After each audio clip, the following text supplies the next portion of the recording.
This program is brought to you by Globus.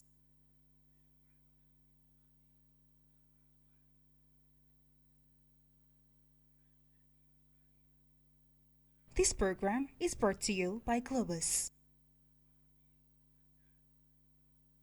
التحرير الوطني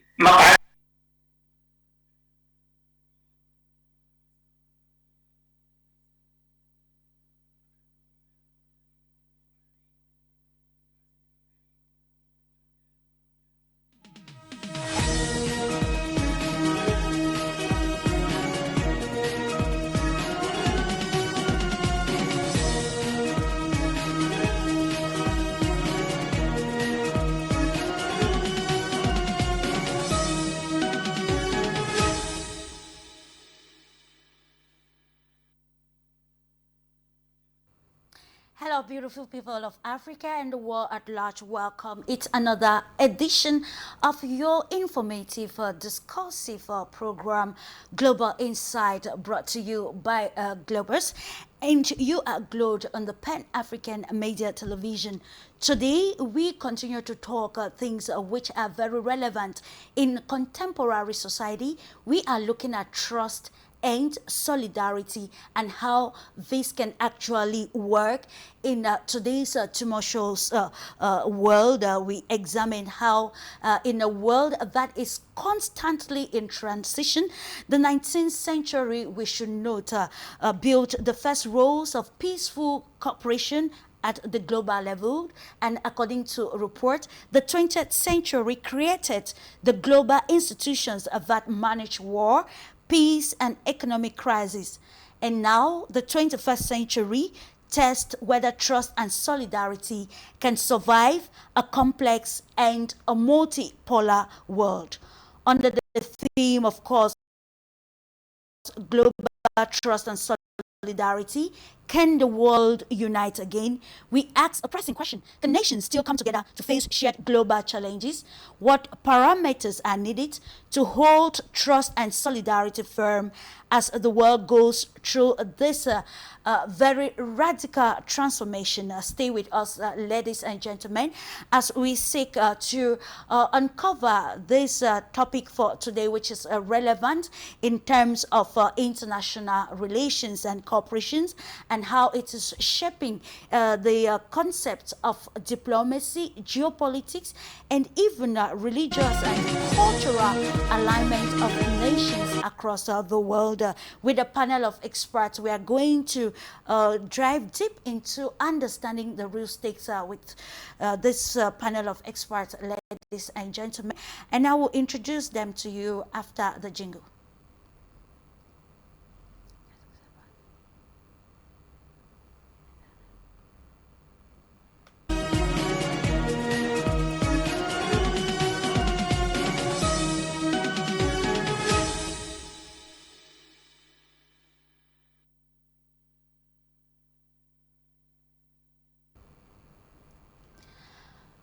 Welcome back. If you are just tuning in, this is Global Insight. And like we said already, the question before us is not only to know whether cooperation is possible, but then whether the world can rebuild the confidence needed for meaningful collective actions. And without much ado, ladies and gentlemen, let's dive straight away to uncovering the panel for today. And with delight, I welcome you, Dr. Ashil Eke from the United States of America. He's joining in his capacity as banker and CEO, Washington Valuation Group, and also corporate finance expert. It's a pleasure having you on this edition of Global Insights. Thank you. Thank you so much, Clarice, for welcoming me again today for this for another edition of this program that is well known around the world, and that is catching some flags. As I've seen on some reporting from France 24 about your news organization and how it is frustrating them, and talking in derogative terms about what you guys are doing, what the whole continent, what the African people are doing through your voices, through your media. So it's another expression of frustration from France and all the neo-colonizers that we have around. They don't want to see Africans fight for themselves. They don't want to see success from Africa. They don't want to see Africans fighting for their own interests, right? So they don't care about what we think. They think they have to think for us. We can't think for ourselves, right? So when I heard that video, I felt like, wow, this is another another hit job on Africans, but it's not going to deter us. We're going to stand strong. Africans want to liberate himself from, the ostracism that it's been suffering for 800, maybe 1,000 years. And so we are going to do everything we can to find our own ways, just like we've seen other countries like Iran fighting their own ways today. Other countries that have liberated themselves, China, all these countries that have had the opportunity to become leaders today. So the continent as a whole, is moving slowly. Maybe we don't see it right away in our eyes, but it's moving. Things are moving step by steps, and every day we see differences being made by new leadership, new thinking, and the impact of the diaspora that we are here. That is really very important in changing mentalities, in helping finance our own projects instead of just instead of asking for the European unions to fund, for example, the African Union, right? So we have to find ways to finance our own development, and the diaspora is available. And I'm glad I'm here to talk about this wonderful topic that we're going to be sharing with our listeners today. Thank you so much for the invitation, and sorry for this long introduction. So much, of course, Dr. Ashil Eki, for always accompanying us in this journey of news giving, rewriting the principle of journalism in Africa, especially with major global trends. How can Africa shape its own narrative to be able to foster its complete sovereignty?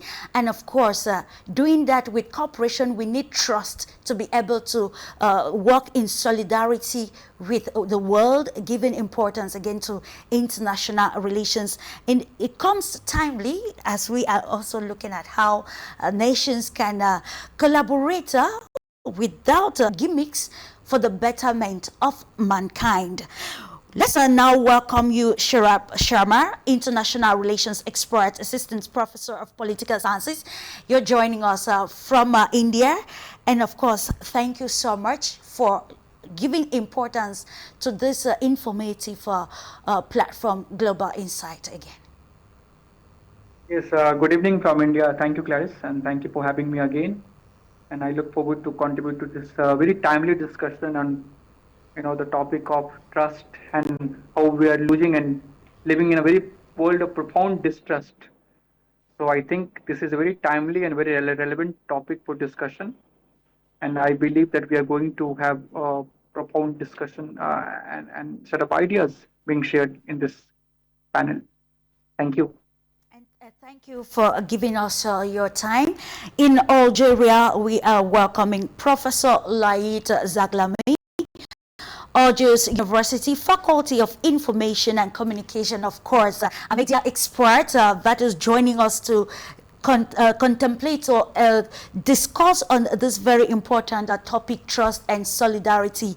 And of course, seeing the aspect of trust and solidarity in line with media agency. You are most welcome to the program this day, Professor.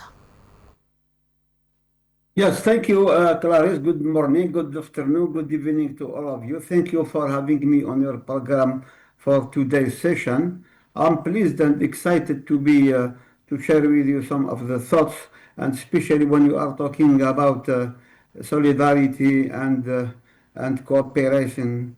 You have to be very, very cautious about that, especially where we live in the era of huge disturbance worldwide, where we live in the era of confusion, of conflict, of war, and so forth. It's quite very hard to get out of this mess that great powers have made the whole world in trouble. And when we see what is happening in many parts of the world. Right now, we have over 60 conflicts in the world, and the conflict, crisis, but more importantly, wars in the aggression, the American and Israel aggression against Iran, what is happening, the war between Russia and of course Ukraine, and so many other conflicts, especially in our continent.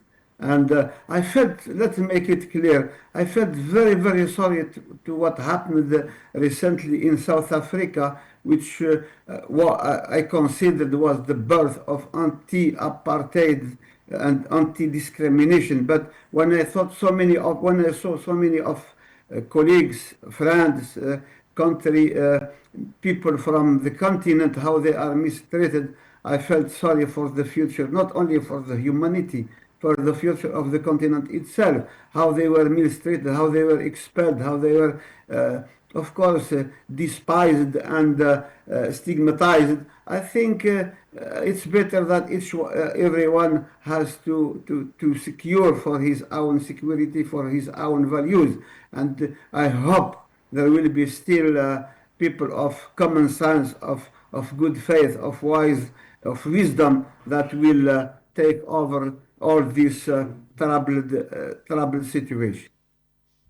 Thank you so much. Of course, in times of global transformations, we watch closely how tenets of trust and solidarity are being caught up in a web. But then there is need for total cooperations between nations of the world.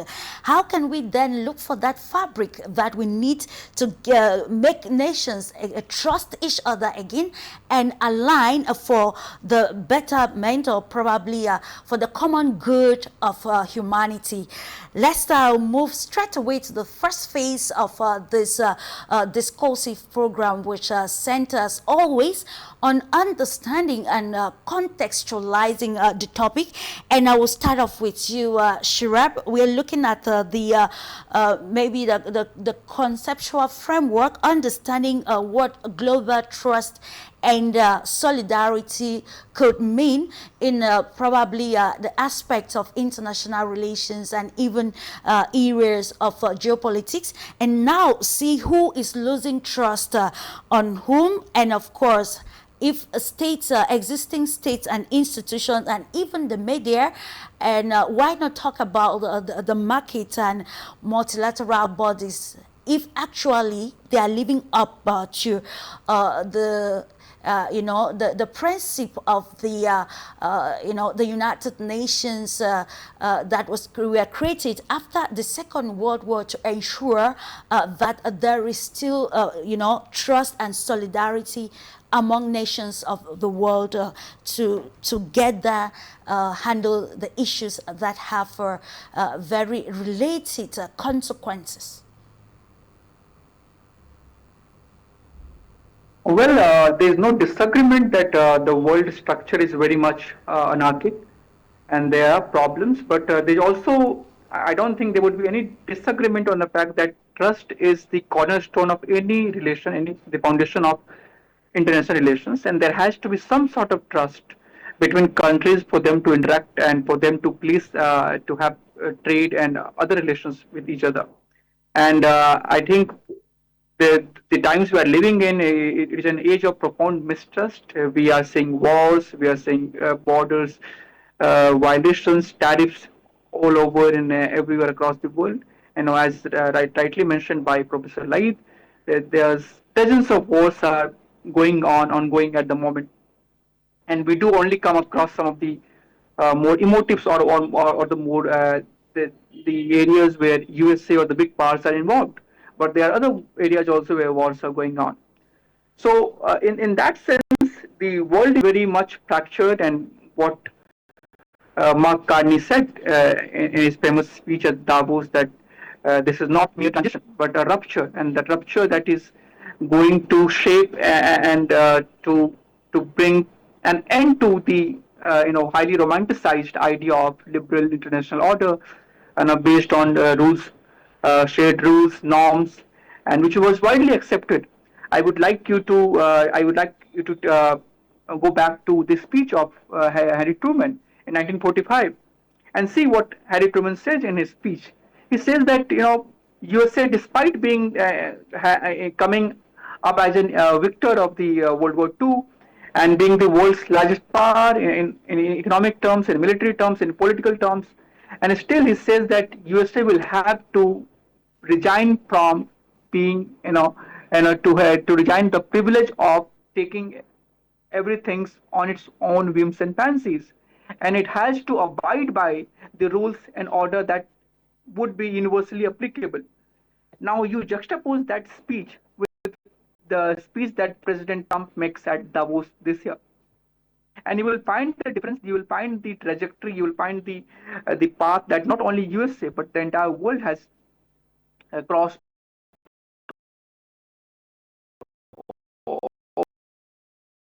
over these decades. So, which is almost over 50% of global GDP, and still has, it still says that we are not going to interfere anywhere. We are not going to, rule on our whims and fancies, but we are going to accept the rules-based global order. And then in 2026, you see the President Trump abducting a sitting president in broad daylight, or in night, but everyone knows that there has been no action whatsoever by any global body.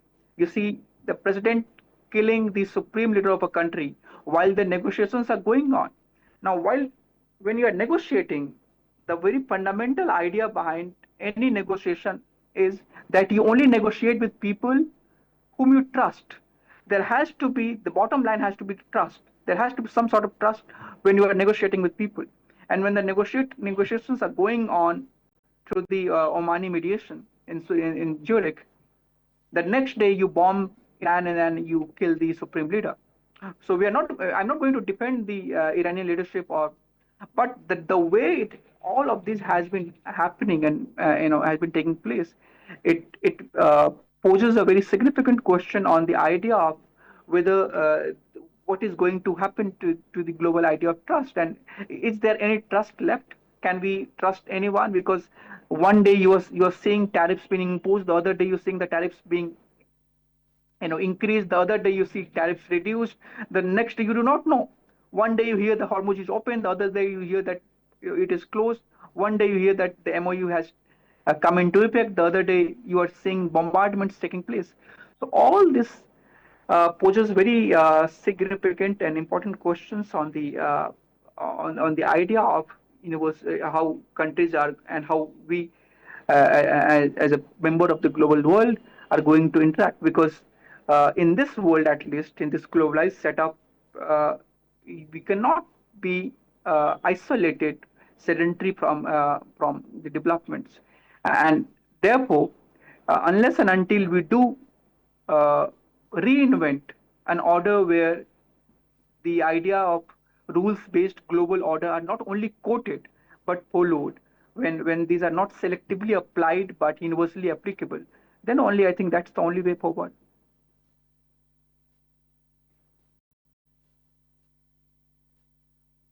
Evolving in a multipolarity and rewriting the roles that govern diplomacy and international relations among nations of the world.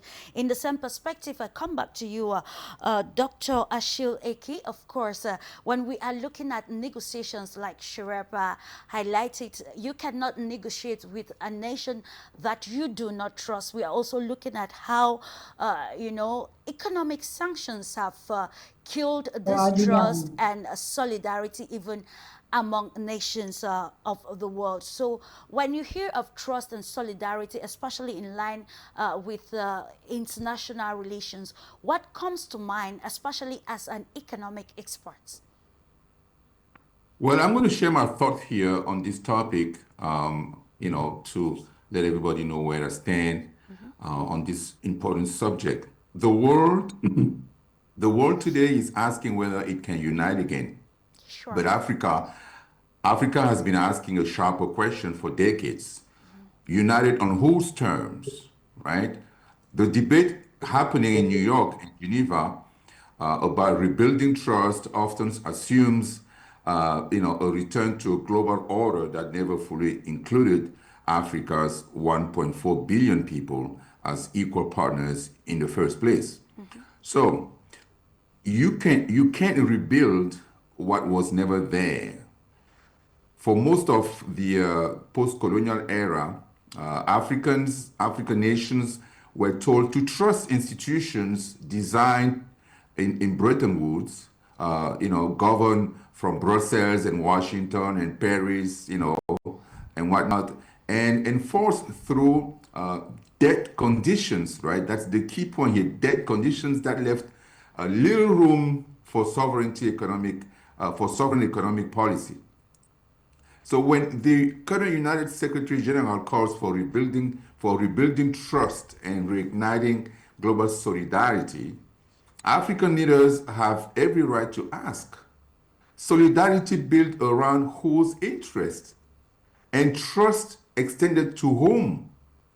See, the skepticism isn't cynicism here. It's earned because there's decades of structural adjustment programs on equal trade terms and resource extraction dressed up as partnership thought the continent that global unity often meant unity in name only, with Africa supplying raw materials and absorbing debt while decision making stayed elsewhere. So the good news is Africa isn't waiting for permission to build its own version of unity. The African Continental Free Trade Area is the largest free trade zone in the world by number of countries, and it represents something the old global order rarely offered. So African nations setting terms for African commerce and African priorities. For example, we have intra-African trade, all right? Sure. We have regional currency and payment systems. We have diplomatic bloc powers that is being built right now in the African Union and other regional parts of the continent. And now let's talk about what's happening with tariffs and trade wars and it's one of the levers that Western countries are using to subjugate us, to keep us under their influence, under their domination. So as tariff wars intensify between the major economic powers, Africa faces a choice that will define the next decade. It can remain a price taker in a system built by others, or it can use this moment of global fragmentation to negotiate better terms, precisely because the old order is weaker and more willing to bargain than it was 10 years ago. And we see that with so many different countries today. So every trade war between major powers creates gaps that agile economies can fill.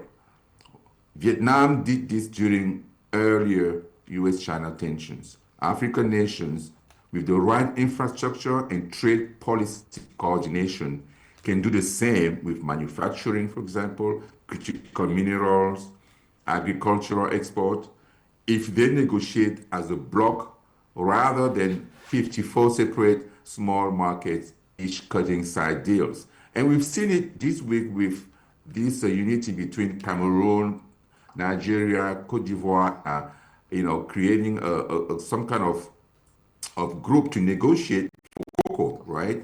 They are Absolutely. producers of cocoa, and they decided to join together to have more influence in negotiating the price of cocoa. And so, to end my thought here, I'm going to say the world was never united in the way the question implies, and pretending otherwise wastes Africa's negotiating position. What's actually happening is a distribution of leverage. Multipolarity, for all its instability, gives African nations more room to play global powers against each other than the old unipolar order ever did. Real solidarity for Africa in this moment does not mean waiting for the world to trust each other again. It means Africa trusting itself enough to negotiate from strength, coordinate through AFTAC and the African Union, and stop treating global unity as something granted from outside rather than built from within. Okay. That's the point of view that I wanted to share with you today. Thank you for listening. Thank you so much for the great introduction, Dr. Ashil Eki. And let's move to our journey now with Professor Light. In our preamble, we highlighted the 19th century, the 20th century, and now the 21st century, trying to somehow compromise some of the events, especially global events that happened in the 19th and 20th centuries, where we are seeing effects still in the 21st century. So, from your own perspective, contextualizing our topic, let's look at some of the lessons that can be learned from, the early global corporations from the 19th century and the one that emerged in the 20th century, particularly after the World War, and how these, especially institutions, relevant in today's contemporary society that has seen a whole lot of shifting dynamics and alliances among nations of the world, and how can we make the change be more constructive rather than a tumultuous or radical one, like Shurab highlighted the case of Iran and other areas of the world. Clarice, I think the ordeal that the world faces now, it starts by the end of the Second World War II, 1945. And exactly the Yalta Agreement, which divide the world in East and West sphere. I think since that, the emerging countries or the developing countries, or I would say that agreement between East and West was done at the expense of the rest of the world. It looks like the world is repeating, the history is repeating itself. Right now, we speak about the global south. Against whom? Against the Western countries, which are still abusing and dominating and spoiling, and of course, all the resources of the developing countries. And the system that has been erected, the United Nations system, between brackets, has been erected since the Second World War, has come to the end. And time has come that we should reflect, we should think of how to rebuild a new, I would say, fair and balanced United Nations system. Otherwise, we will get more crisis and more collapse. I mean, everyone knows now that with President Donald Trump, he doesn't care at all about multilateralism. He does not care about the role of United Nations. So how on earth can you accept this fait accompli? And of course, we had in 1960s the emergence of what we call the no-aligned movement, which still prevailing, but frankly speaking, it is not relevant anymore, although the ideas are still valid. But because of, I would say, political and financial and of course reason, interest, they don't care anymore. Justice, independence, these values have been left out of the stream and nobody is caring. Now we have, as Donald Trump put it rightly, peace through strength. And exactly so, if we want a peace, you have to use of course, you have to use the force. You have to be strong, and that's what we see, particularly within the pains, as you mentioned, in Iran. I'm not fatalistic, but I am realistic. So what we do, we have now to try to adapt ourselves to the new situation where values of help, of solidarity, of support are no more on the priority. And we are now living in we have now the rise of what we call the rise of empires. So we have multi empires with the Russian empires, US empires, China empires, and around we have countries which are trying to get some kind of geopolitical alliance, very uncertain for very uncertain result. So what I want to say, I think we have to keep faith in in ourselves. We have we have to get people, countries united against all this situation which are making the world even more insecure. Okay. Indeed, thank you. We look at the things making the world insecure, but then contrast and real solidarity bring about security in the world along lines of diplomacy, economic, and geopolitics, even religion, as we can see that we need trust in every aspect of life. Of just being informed that Punima Anand has joined the conversation already. She is joining us from India, and when we are talking about global transformation, we are also looking at the role of think tanks, the ones that are not actually attached to the traditional world order or the rules-based order.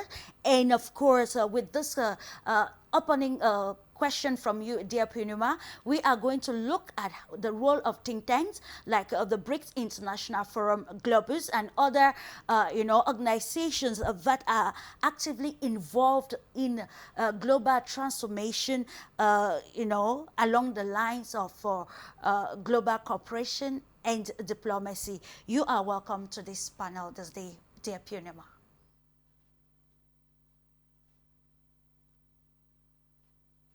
Your microphone, Punima. Good evening. Good evening, madam. You are Hello, welcome. everybody. I am very Hello. happy to meet all of you. It's an honor to stand before you today on the Global Insight platform. We gather at a unique junction in human history, a time when our technology capability to connect has never been greater, yet our psychological and political distances has rarely felt more vast. If we look at the headlines, the instinctive answer might look bleak. We see a world navigating what historians call a polycrisis, simultaneously overlapping fractures across geopolitics, economic security, and environmental survival. We see the erosion of multilateralism, the rise of defensive nationalism, and deep-seated cynicism that has crept into our international institutions. For decades, globalism promised a rising tide that would lift all boats, and in many ways it did. It lifted hundreds of millions out of poverty and forged unprecedented supply chains, but it also left vast communities stranded on the shores of inequality. When the global system fails to protect the vulnerable lose faith in the system. The loss of faith has birthed a dangerous illusion, the illusion of isolation, the belief that a nation can build walls high enough or economies self-reliant enough to weather global storms alone. But history is a stubborn teacher, and its lessons are clear. The defining crises of our era carry no passports and respect no borders. A changing climate does not halt at national boundaries. A viral pathogen does not pause for geopolitical standoffs. Financial instability, no one hemisphere echoes instantly in the livelihood of another. We are locked in an inaccessible network of mutuality The concept of absolute isolated sovereignty is an anachronism in an interconnected biosphere. The question is not whether we should unite, how we must do so before crisis forces our hand. How then do we rebuild global trust? Trust is not built on signed treaties that are discarded when political tides shift. Trust is not productive of beautifully worded declarations at international summits. Trust is a muscle, and like any muscle, it grows stronger only through consistent, uncomfortable exercises. To unite again, we must pivot from theoretical solidarity to operational solidarity. Operational solidarity means rewriting the rules of engagement. Look at our global financial architectures and multilateral institutions. Many were built in the mid of 20th century, reflecting a world that no longer exists. To build trust with global south and emerging economies, this institution must transform. Now BRICS is rising. They must offer genuine representation, equitable health system, distribution during health crisis, and fair access to climate financing. When wealthy nations pledge support for climate transition but default on their promises, trust fractures. When resource-rich regions are treated merely as supply sources rather than equal partners in progress, trust fractures. Solidarity collapse. Rebuilding trust requires a courageous commitment to equality. It means acknowledging that global stability is a collective investment, not a zero-sum game. Thank you. We will continue with Thank you so other much. I participants. will stay with you, dear Punima, with what you've said so succinctly. We want to look at the recent events, of course, that marked the sphere of defense. You highlighted security as well. Recently, there was a NATO summit, and at the end, we saw a communique where leaders pledge more support, and of course in line with the Ukraine crisis. And now we are still looking at what is happening in Iran. We know there is a renewed fighting after a failed somehow ceasefire in the region because of conflicting ideas and interests that seems not to bring some sort of understanding or a common ground for real solutions that will ensure this global stability that you just highlighted. So then let's try to look at how, the fact that this trust has been hijacked. We take the resolve from NATO, and going back to maybe 2014 with the Minsk agreement, that after it was agreed, we saw that trust again was broken. But leaders, Boris and of course others, have said it was just a time frame to give Ukraine ample time to rearm and get prepared for such.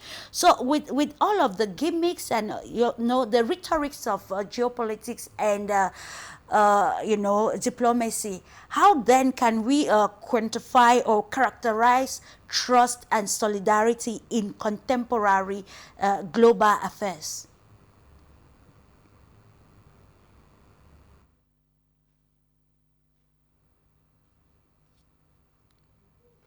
Your mic is muted, dear Punima. The question is directed to you. Pinima, your microphone is closed. Okay. Yes, now it is okay. Yes, it's Yes. okay. It's okay, please. Clarice, is the question you asked, the bridges of soft power and human connection. Absolutely. This is important. While structural reform must happen from the top down. True solidarity is forged from the ground up. It lives in the bridges built by civil society, cultural exchange, education, and shared human enterprises.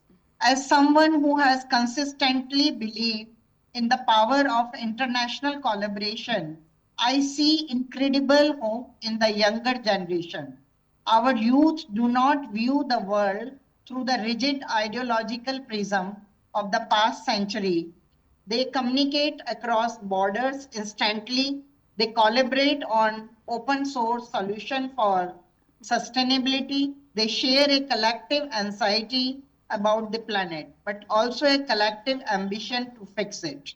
We must empower this organic, human centric globalization by fostering partnership in science, technology, and grassroots diplomacy, people to people contact. We build a resilient safety net of human connection. This network can hold our world together even when formal political channels are strained. When governments struggle to talk, citizens, scientists, and creators must keep the dialogue alive. My answer to you today is an unyielding, deliberate yes, but it will not happen by default, and it will not happen by wishing for a return to a idealized past. The old version of global unity is gone. NATO importance is finished, and now we need new institution, new democratic institution, and new people-to-people organization. We must build a new one that is more inclusive, more resilient, and deeply rooted in mutual accountability. Unity does not mean uniformity. It does not require nation to surrender their unique identities, cultures, or legitimate interests. True global solidarity is a mosaic, not a monolith. It is the understanding that our differences make our collective wisdom richer as long as we are bound by a shared commitment to human dignity and survival. We stand at a crossroad of legacy.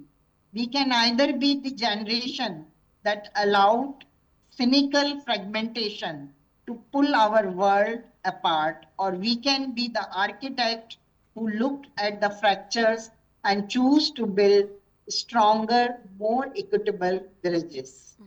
This is my observation and my vision to today's topic.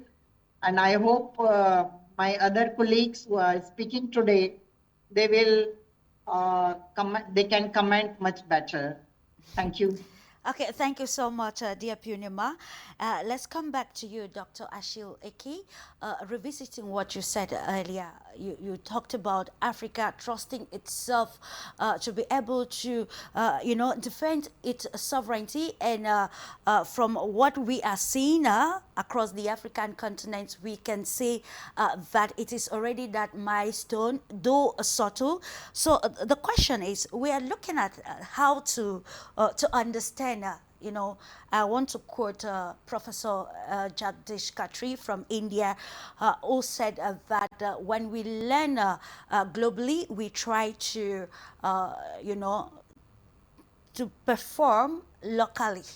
And now this is the era where we saw trust being, tested in the West African bloc. Here we are looking at ECOWAS and, events that led to the withdrawal of the three Sahel states from the regional bloc, and how we can understand this, especially in line with the African agenda, how to rebuild trust within the African continent, so that the revolution that is already across Africa is not tainted by some sort of ambiguity and lack of trust and solidarity among regional actors of the continent.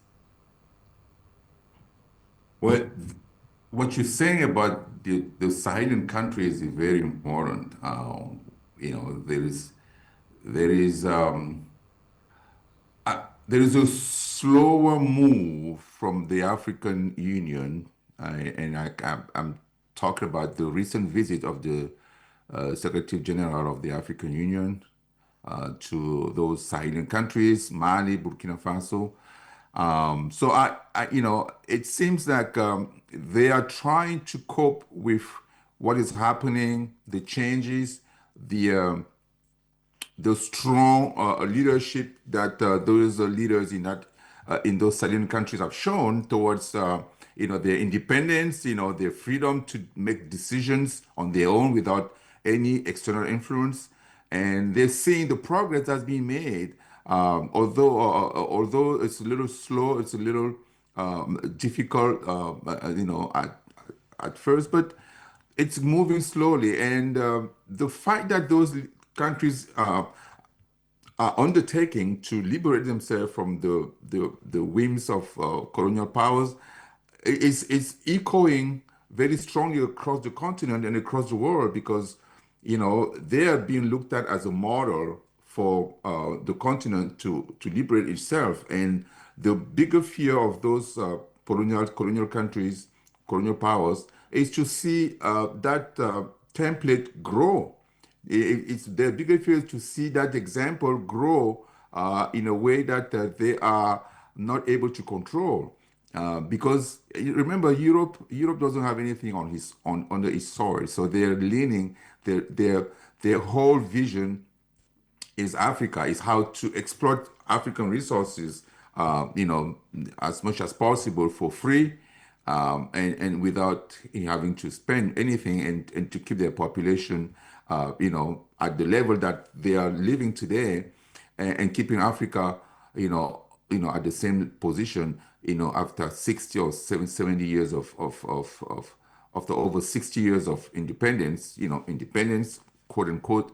But it's not gonna hold stronger again. It's not gonna hold anymore, because the people mentality have switched over the years. For the past 15, 20 years, the work that has been done by African media, by Pan-African media, and other Pan-African medias, around the continent, is paying off, and that is creating a situation where they don't know really how to stand, because if they attack us directly, then we can label them as colonial powers who are trying to recolonize Africa again, and they don't want that label.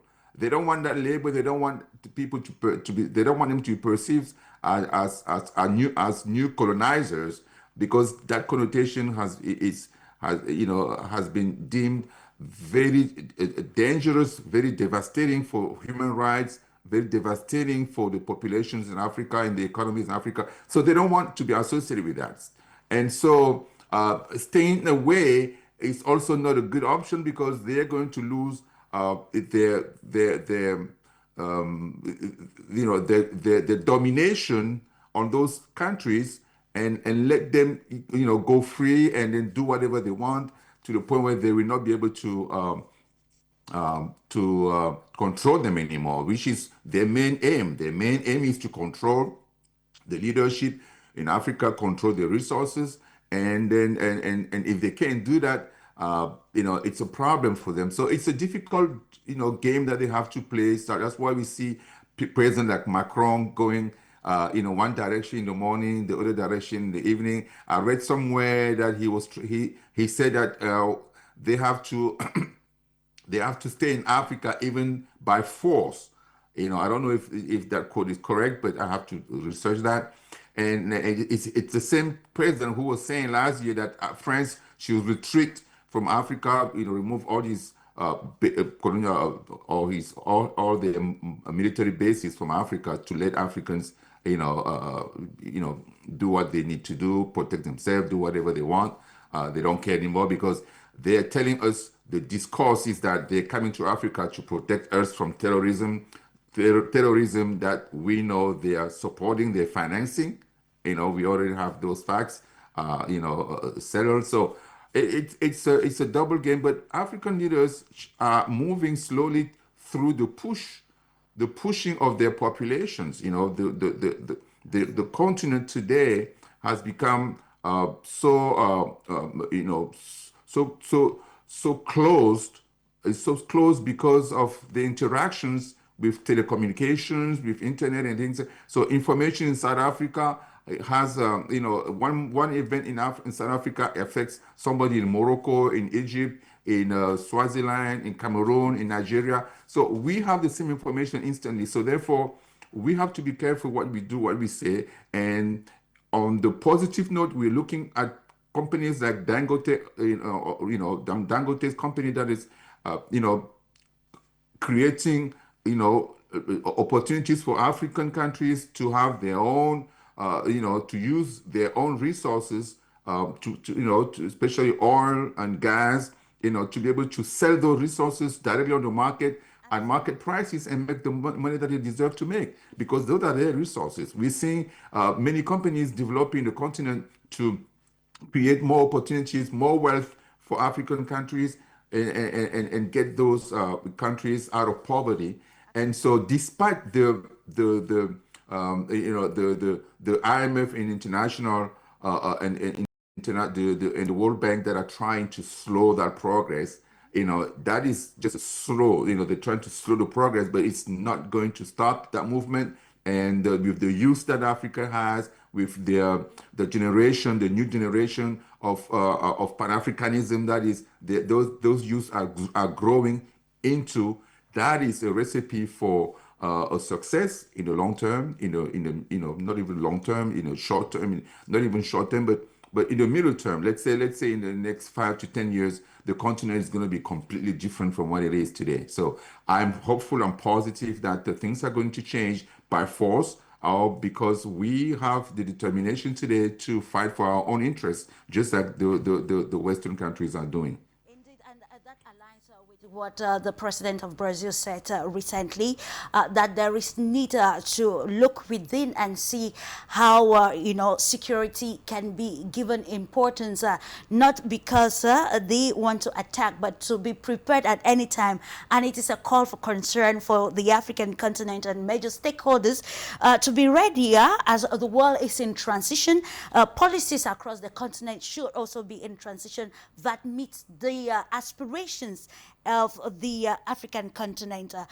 Just to recall with you, Sharma Shurab, that after the 19th and the 20th century, we saw things like the Congress of Vienna. That should be in 1915, where powers after united to probably that was during the defeat of Napoleon Bonaparte. And we also recall the concert of Europe, where we saw countries coming together and of course under a platform defined as a platform for people to discuss and of course share ideas, consult each other and see how to bring peace rather than war when confronted with a situation. But when you look at the happenings in the 21st century today, you will see that the Concert of Europe, the Congress of Vienna, and other treaties or even platforms have been highly, abused. So how can we now, circumvent the gap and see how we can function in a world of multipolarity, bringing all the powers together to ensure a balance of power among major global powers and even emerging powers of the world?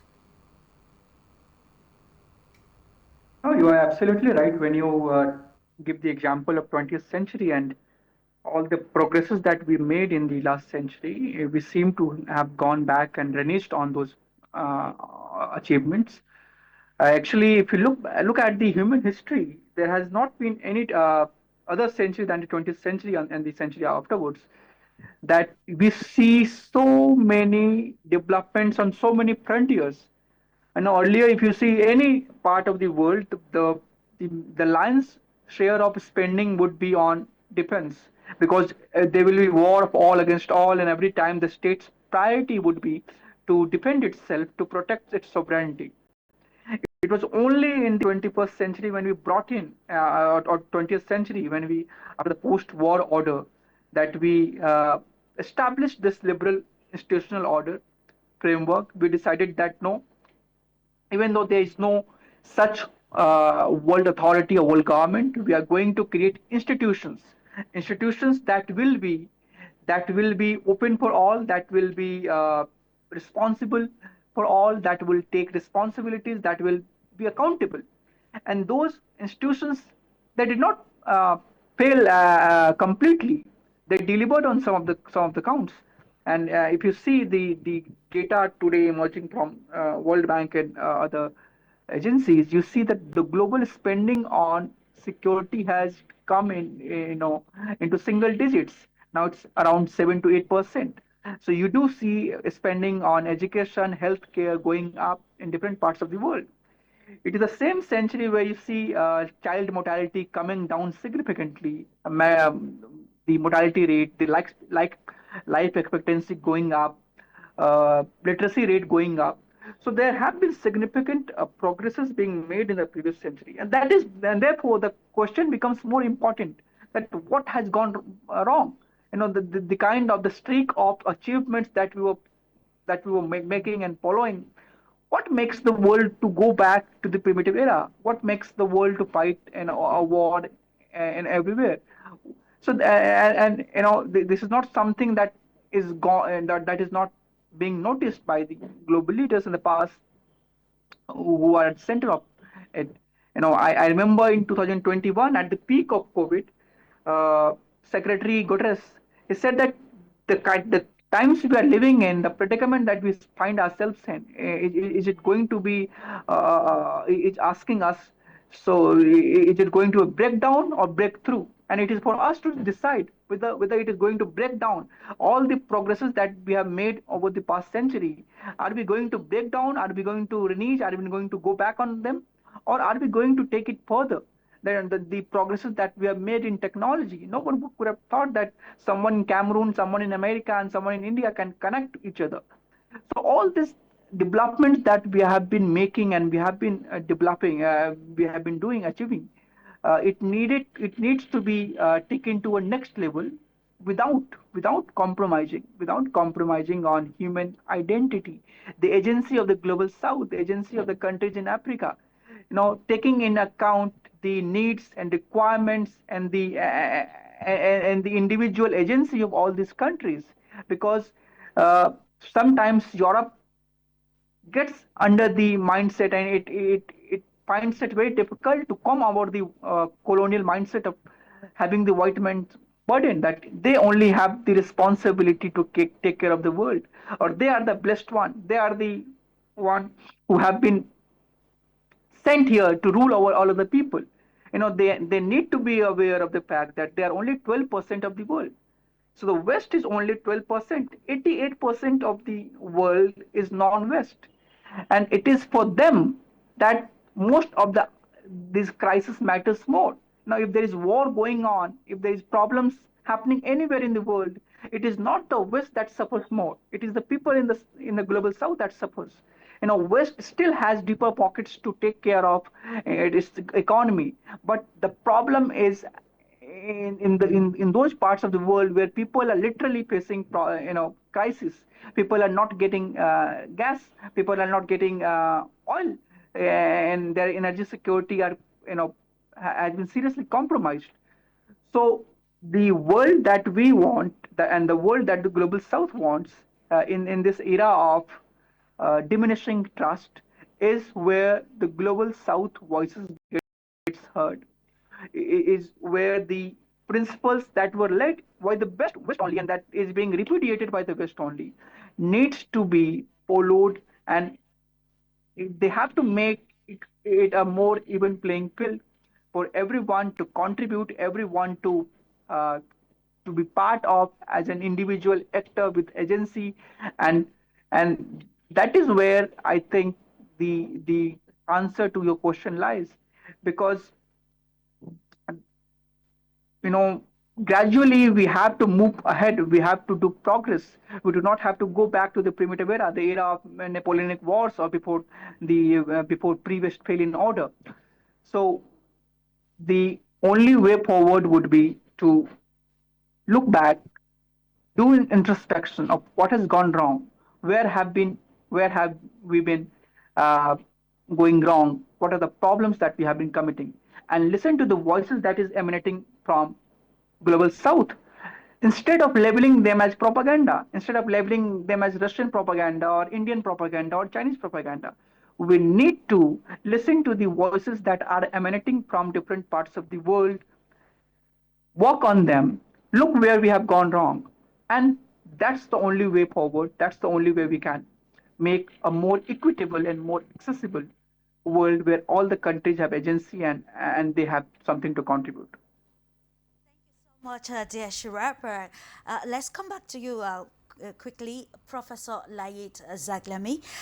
We are aware that the world is actually connected, like nations of the world are interconnected, but then trust is weakening day by day because of the happenings. I will take the case of Western Sahara that should be in 2024, where we saw France coming in, of course, back in Morocco and positions in Western Sahara, and of course trying to an extent, according to some analysts, this was just to build some sort of or weaken the ties between Morocco and Algeria, or see them enter into full confrontation. But we are also told, or history tells us, that the institutions or the treaties signed after the First World and Second World War were to ensure that in terms of crisis, diplomacy can be used as a solution, like bring countries to negotiate, settle the problems without escalating. But today we are looking at diplomacy being used as a weapon against nations and creating more rivalry. With this example of the Western Sahara, let's try to see how diplomacy is having a new phase and bringing more contestations rather than solutions, as is the case of global crisis. Right. I think what is happening now in North Africa, and particularly in the dispute over Western Sahara, this is, of course, we have to bring to the attention to the public that uh, Western Sahara is just a colonial issue, nothing else. And of course, if we look back to history, it was under Spanish colonization, and during Franco era, the Spanish dictator era, he in 1997 he swapped with Moroccan against his withdrawal from this part of Africa. And of course, afterwards, there was the invasion by Moroccan Royal Air Forces, this part of the territory, and they put the word in the face of fait accompli. There are a series of negotiation, as you said, diplomacy, but in the end of the day, diplomacy didn't work, has not worked, because when you have people in front of you with bad intention, when you they are using all kind of alliance, uh, all kind of sophisticated means, technological means, like spying, like of course surveillance and so forth, what can you do? And of course, to add insult to injury, in 2024, the president of France, Emmanuel Macron, unilaterally uh, uh, affirmed his support to the autonomous solution. But while the process of negotiation between Western Sahara and Morocco is under United Nations umbrella as well as African Union. So here again, it's a violation of the integrity, and it's a comeback, it's a return of colonial thought. And just yesterday, for instance, yesterday, the Prime Minister of France with three or four of his cabinet went to Morocco just to support and to express their deep support, because not only they are about to sign an unprecedented agreement of friendship between Morocco and France. So it's one way or the other to I would say, a provocation to those who are working towards a pacific solution, I would say a diplomatic solution. But what makes things even worse is that when you have countries which are a member of the Security Council are supporting the Moroccan isolated solution. And you have, of course, we have to remember that in 2020 there was an agreement in which Morocco recognized Israel, and in response, Donald Trump admitted the Moroccanization of Western Sahara. You see, there are swap between the two countries, and of course, Africa, your African Union has always asked for solution for African problems. But what I want to say, now we come to the conclusion that you have to use both at the same time. Diplomatic means, as you said, Clarice, I mean, soft power, but also we have to use hard power, because if you are weak, you are almost swallowed by the big countries. That's why we have to fight for yourselves. We have to defend yourselves. And if you expect a solution, if you expect any solution, if you expect, any opportunity to solve the problem peacefully, you are just completely out of the touch with reality. What right now? What has the United Nations done until now? Nothing. Nothing. The problem is we have ceasefire 1991. Until now, of course, Western Sahara has resumed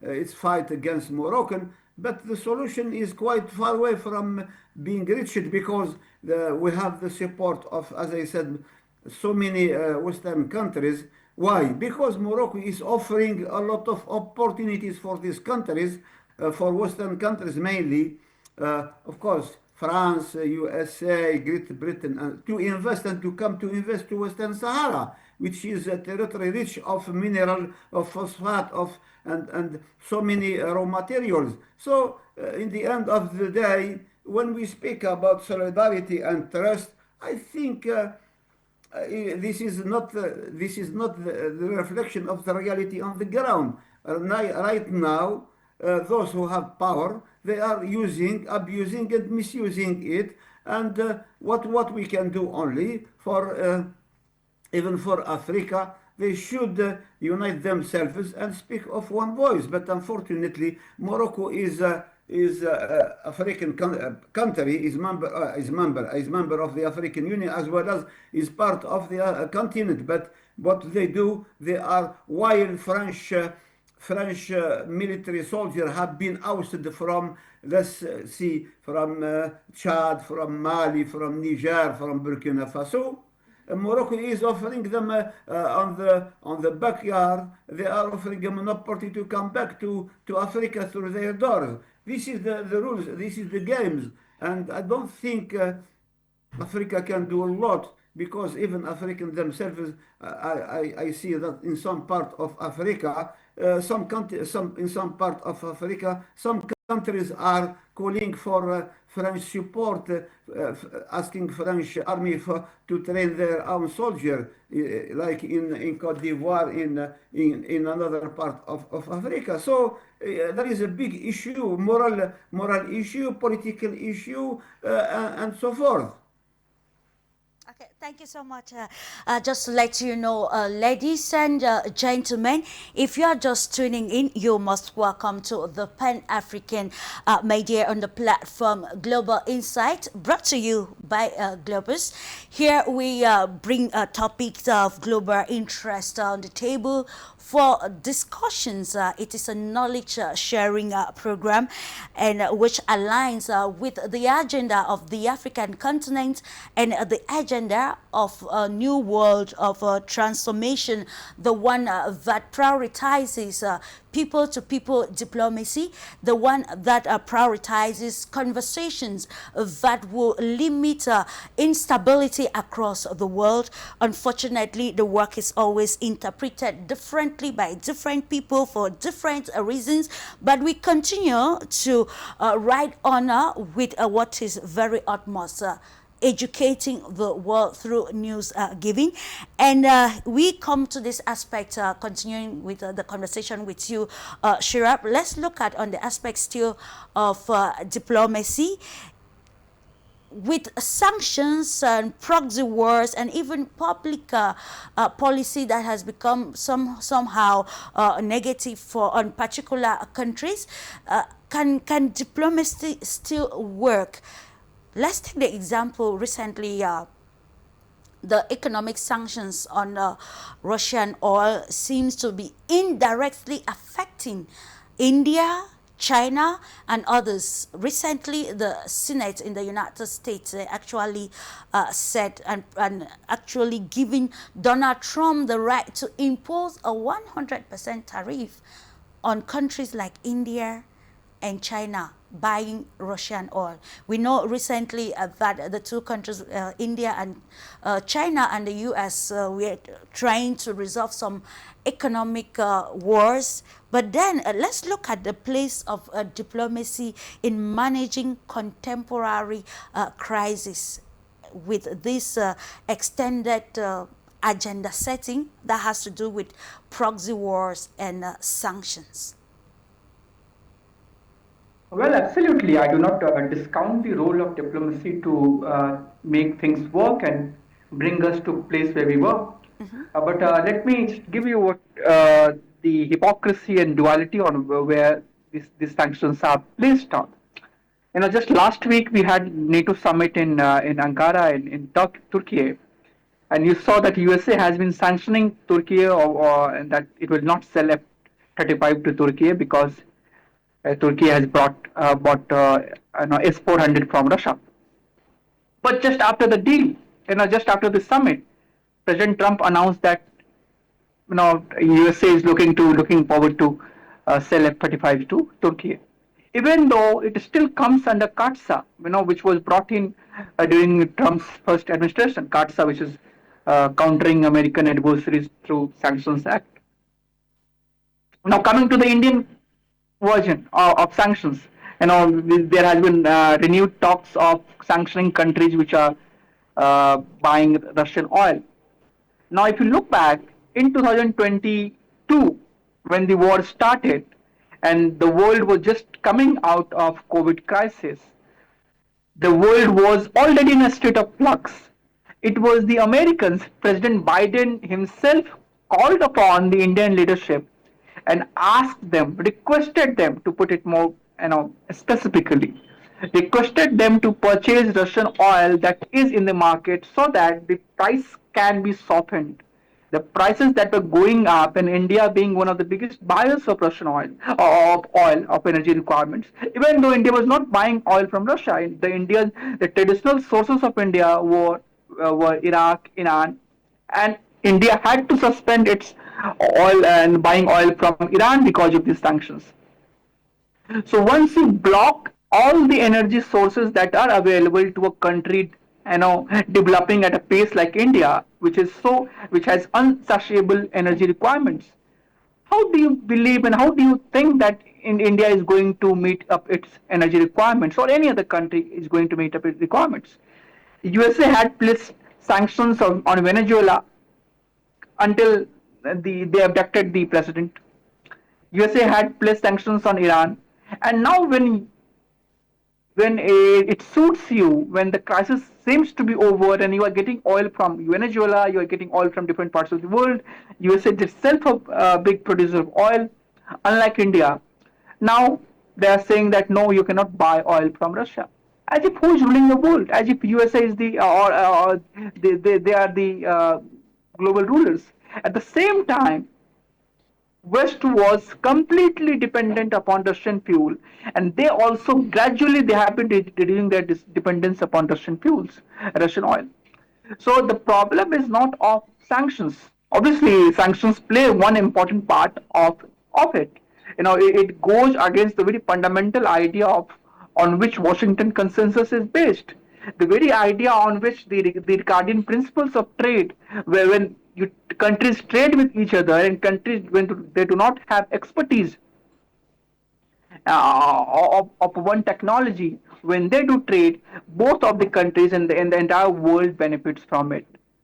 The attack is on the very foundational idea. Therefore, I believe that the problem is not on the sanctions or any one particular act, cuts out or attacks on India or Africa.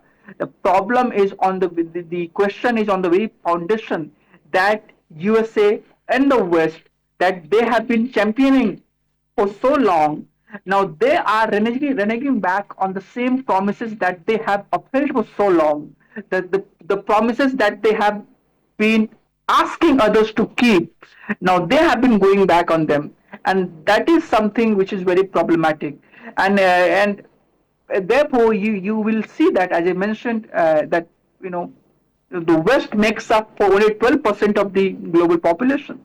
So it is for the 88% of the world to decide whether they are going to be dictated by 12% of the world, or in the 21st century they are going to have their own agency in setting up and meeting up their own requirements, in creating their own policies, and looking up to markets wherever and whichever offers them the best possible technology resources available.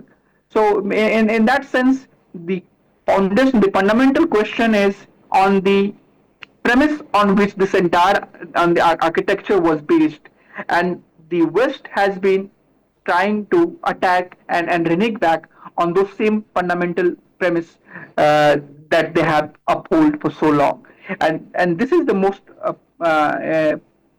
pertinent and important problem for me. The same light. Let's stay in India with you, Purnima Anand. When from all we've listened to, let's answer this question together. Who has lost credibility as far as global connections and international relations is concerned? Is it the states, global institutions, or even global elites? As we can probably contextualize it with our topic for discussion this day.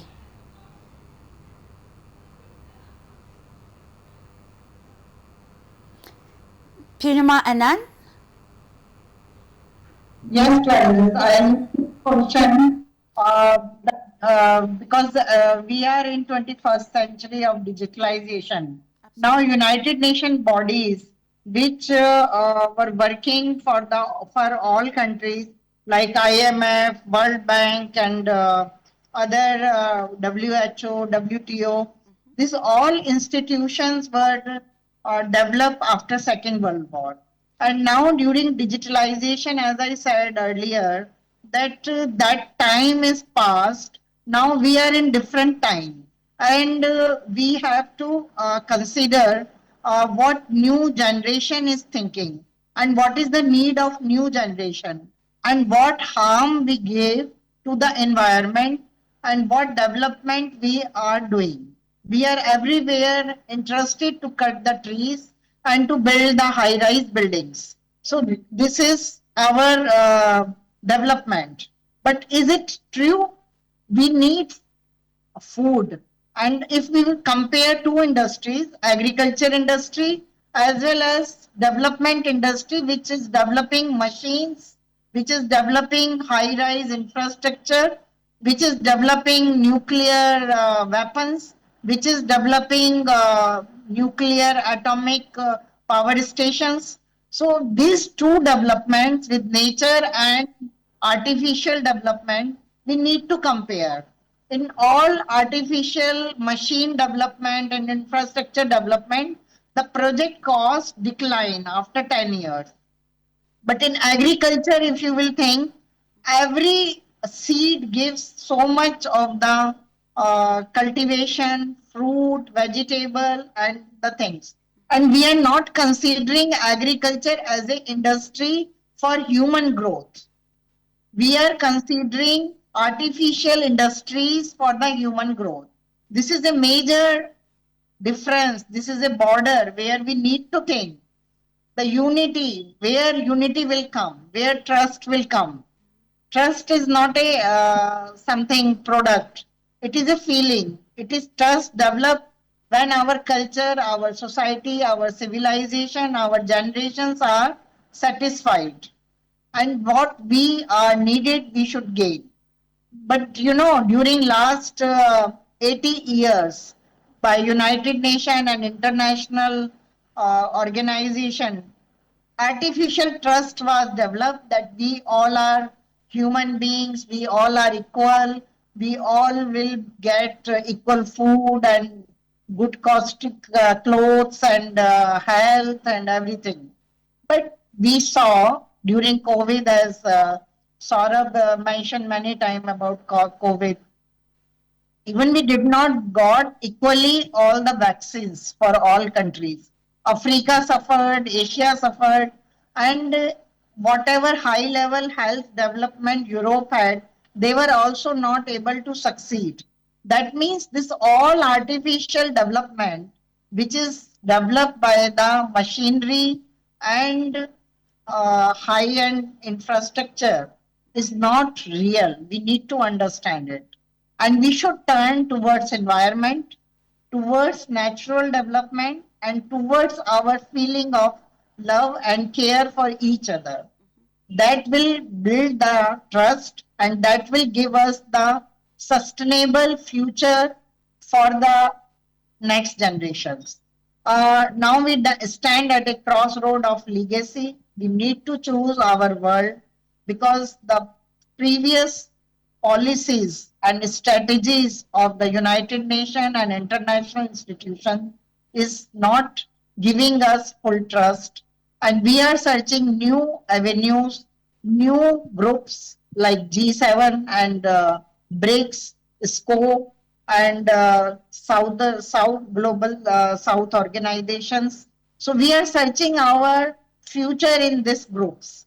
We are not satisfied with the previous institution. And what we need to gain in this new path, we can say, and what BRICS and Global South is giving to the next generation. This is most important because this is our age. What we got from our previous generation, we have to transfer to next generation. This is our responsibility and accountability about the international institutional development and the fracture of previous institution. We need to understand ourselves that this fracture is right or we need to develop equitable bridges. So this is the very important discussion, very important question, that how trust can be built among new institution and will it be sustainable. But my answer is that yes, trust is existing and trust can be built. But question is that we should take care of the nature, we should take care of the human feelings, and we should nurture the need of the hour that all people need first: food, health, and education. So we should not think about the space. We should not think about high rise buildings, modern architect. We should think about the human love and care, and it should be nurtured by the political organizations as well as people to people new institutions. Because now technology connected us. We all are connected. Today we are connected from different part of the world, and we can develop common strategies for our community from local to global and global to local. We can connect, we can trade, we can understand the problems of our near communities. And religious partitions are also very big question because after all development, human being thinks that their cultural civilizations are strong due to religions. But religion division is not right. Hindu, Muslim, Sikh, Isai, this is all uh, dividing the hearts of the people. Religion give us the stability for our mind, for our soul, that God is there, cosmos is there, universe is there. But the spiritual leaders, we should not divide us on religions, on partition of the borders. Political alliances divide us by the borders, and religious leaders divide us by the religion. So we need such institution which understand and which rewrite the humanity on love and care basis. And we should understand that we all are united for the better world, for better earth, for the green earth, and for the overall humanity united by the love and unity. Thank you. Thank you so much, dear Punima. And then, of course, you quite mentioned new institutions, and that is why I will be coming to you, Dr. Ashil Eke, with us. Recently, the Valdai Club Program Director wrote an opinion piece actually highlighting the BRICS bloc, saying that they shouldn't copy the Western style of doing things, but BRICS should work as an independent alternative institutions that will foster real change, global change. And this opinion piece highlighted the African continent, that BRICS can work practically to ensure that total stability comes back to the Sahel region of the West African states. So now we are looking at, how Africa can take advantage, seize the opportunity, from this global power rivalries to actually create a fertile scope to champion its own agenda in a world that is in transition. Remember, if today many countries in Africa or even media personalities are being attacked as Russian propagandists or pro-Russian, it's actually because of an alternative information that is shaping the media space in Africa. So how can our policymakers take this advantage and set a different agenda that will meet up with the development agenda 2063 for the African continent, and ensure that tomorrow it will not be like the new cooperation that came with BRICS, or even individual nations like the Russian Federation, China, India, and Turkey and others. It was not on shared values, but rather on selfish interest. Oh, that is a fantastic question that you're asking them, Clarice. It's a wonderful question because it allows us to be able to talk about what Africa needs to do for itself, the most important thing for Africa is to unite and have a shared vision. I think the shared vision with unity will be a powerful tool that they can use to be able to free themselves from all these pressures that they're getting from global powers. Like my friend Sharma mentioned earlier, the 12% of people that are ruling 88% of the world is unacceptable, right? So we have to do our own parts. And one of the things that they use, one of the tools that those countries use is always division. They divide us in different religion, gender, culture, and then they play us with their own medias. They play us very well, and they use us against each other, financing wars, financing, some areas, and definancing others, playing us like fools all the time. So that game has been going on for so many years. So now we have come to a point where we are kind of understanding the game now, and we've learned enough from them that we can now chart our own course. We have to chart our own course, and it's slowly, like I said, it's a process that is happening slowly.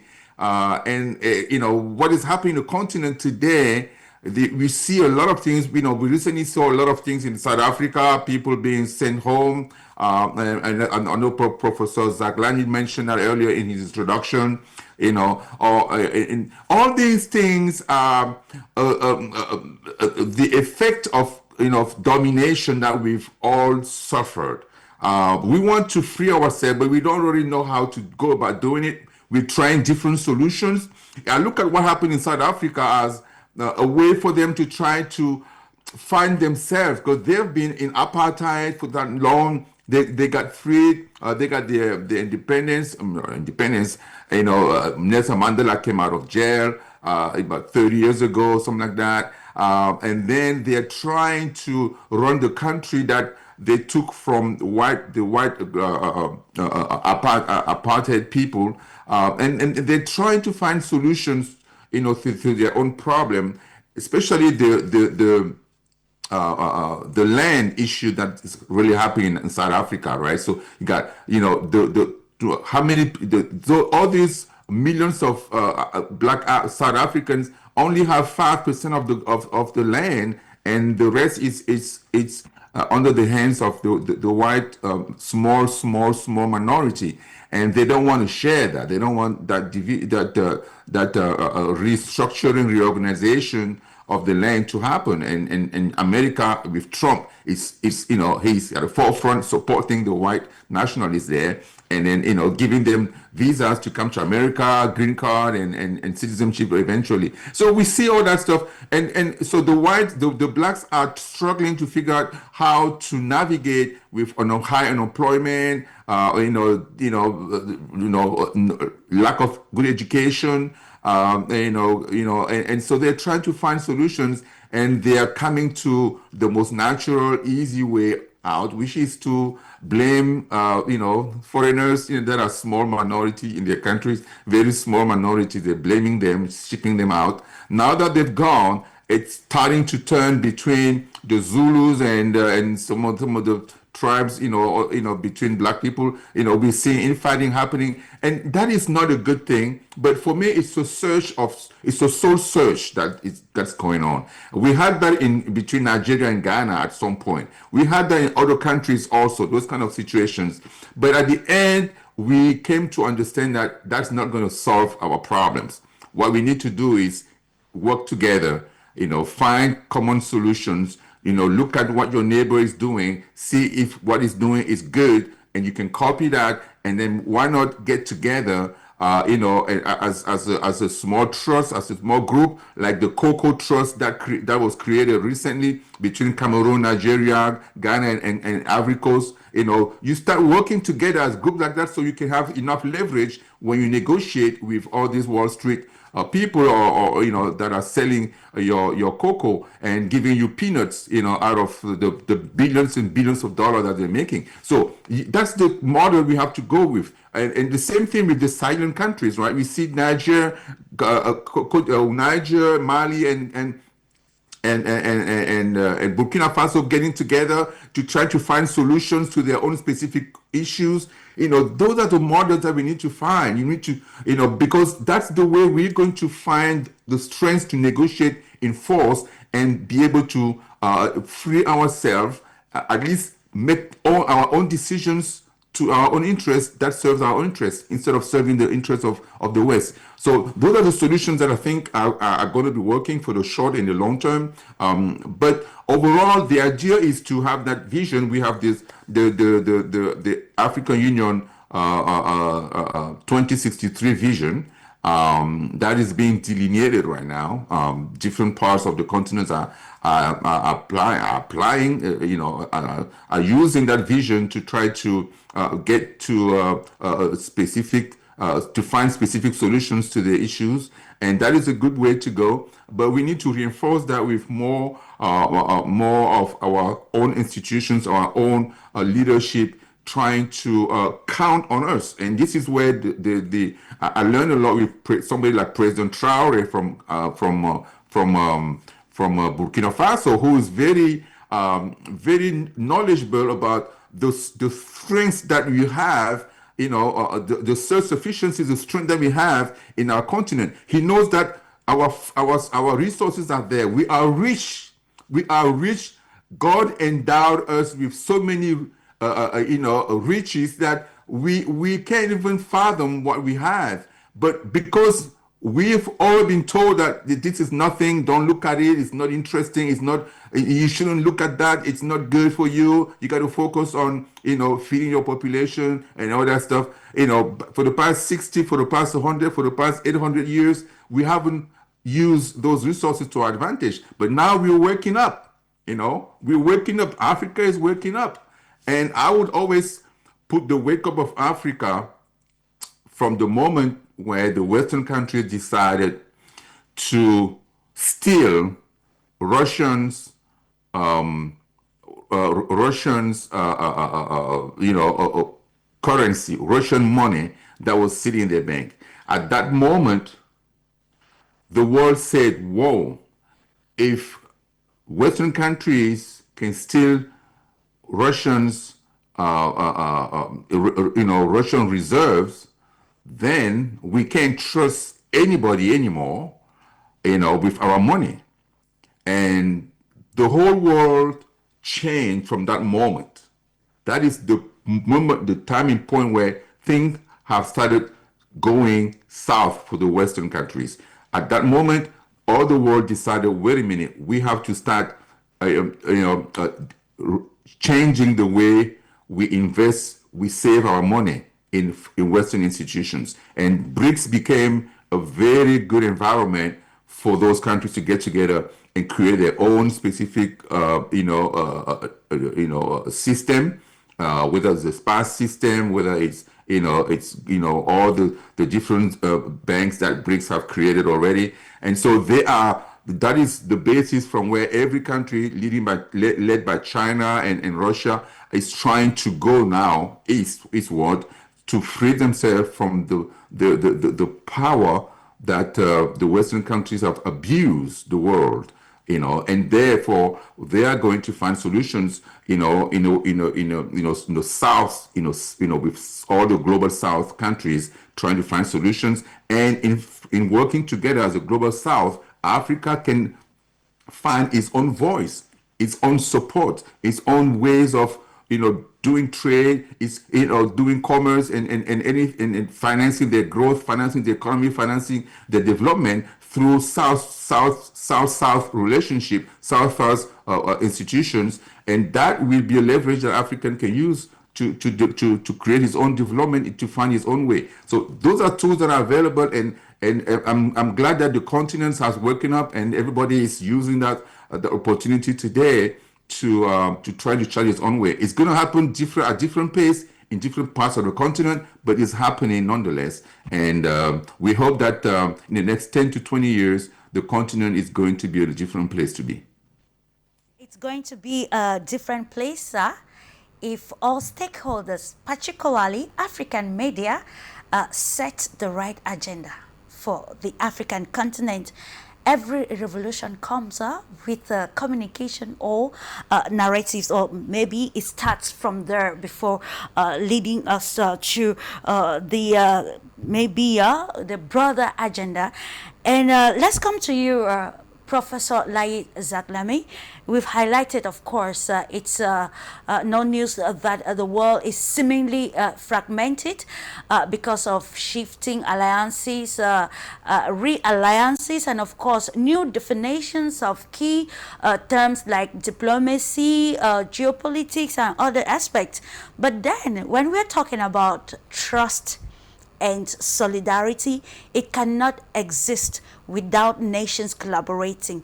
So can we ask this question and maybe answer together? Do you see a scenario where BRICS Plus and the G20, G7, the International Monetary Fund, the World Bank, the United Nations, and other multilateral institutions coexist for the betterment, or probably to curtail the instability that we have in the world at the moment? You mentioned the key word, fragmentation. We are witnessing more fragmentation than before. Sure. And I don't foresee any prospect for more cohesion and more coherence between different countries, because one, because great powers are at the basis of this fragmentation. They are creating all sorts of fragmentation and problems, dissension all over the world.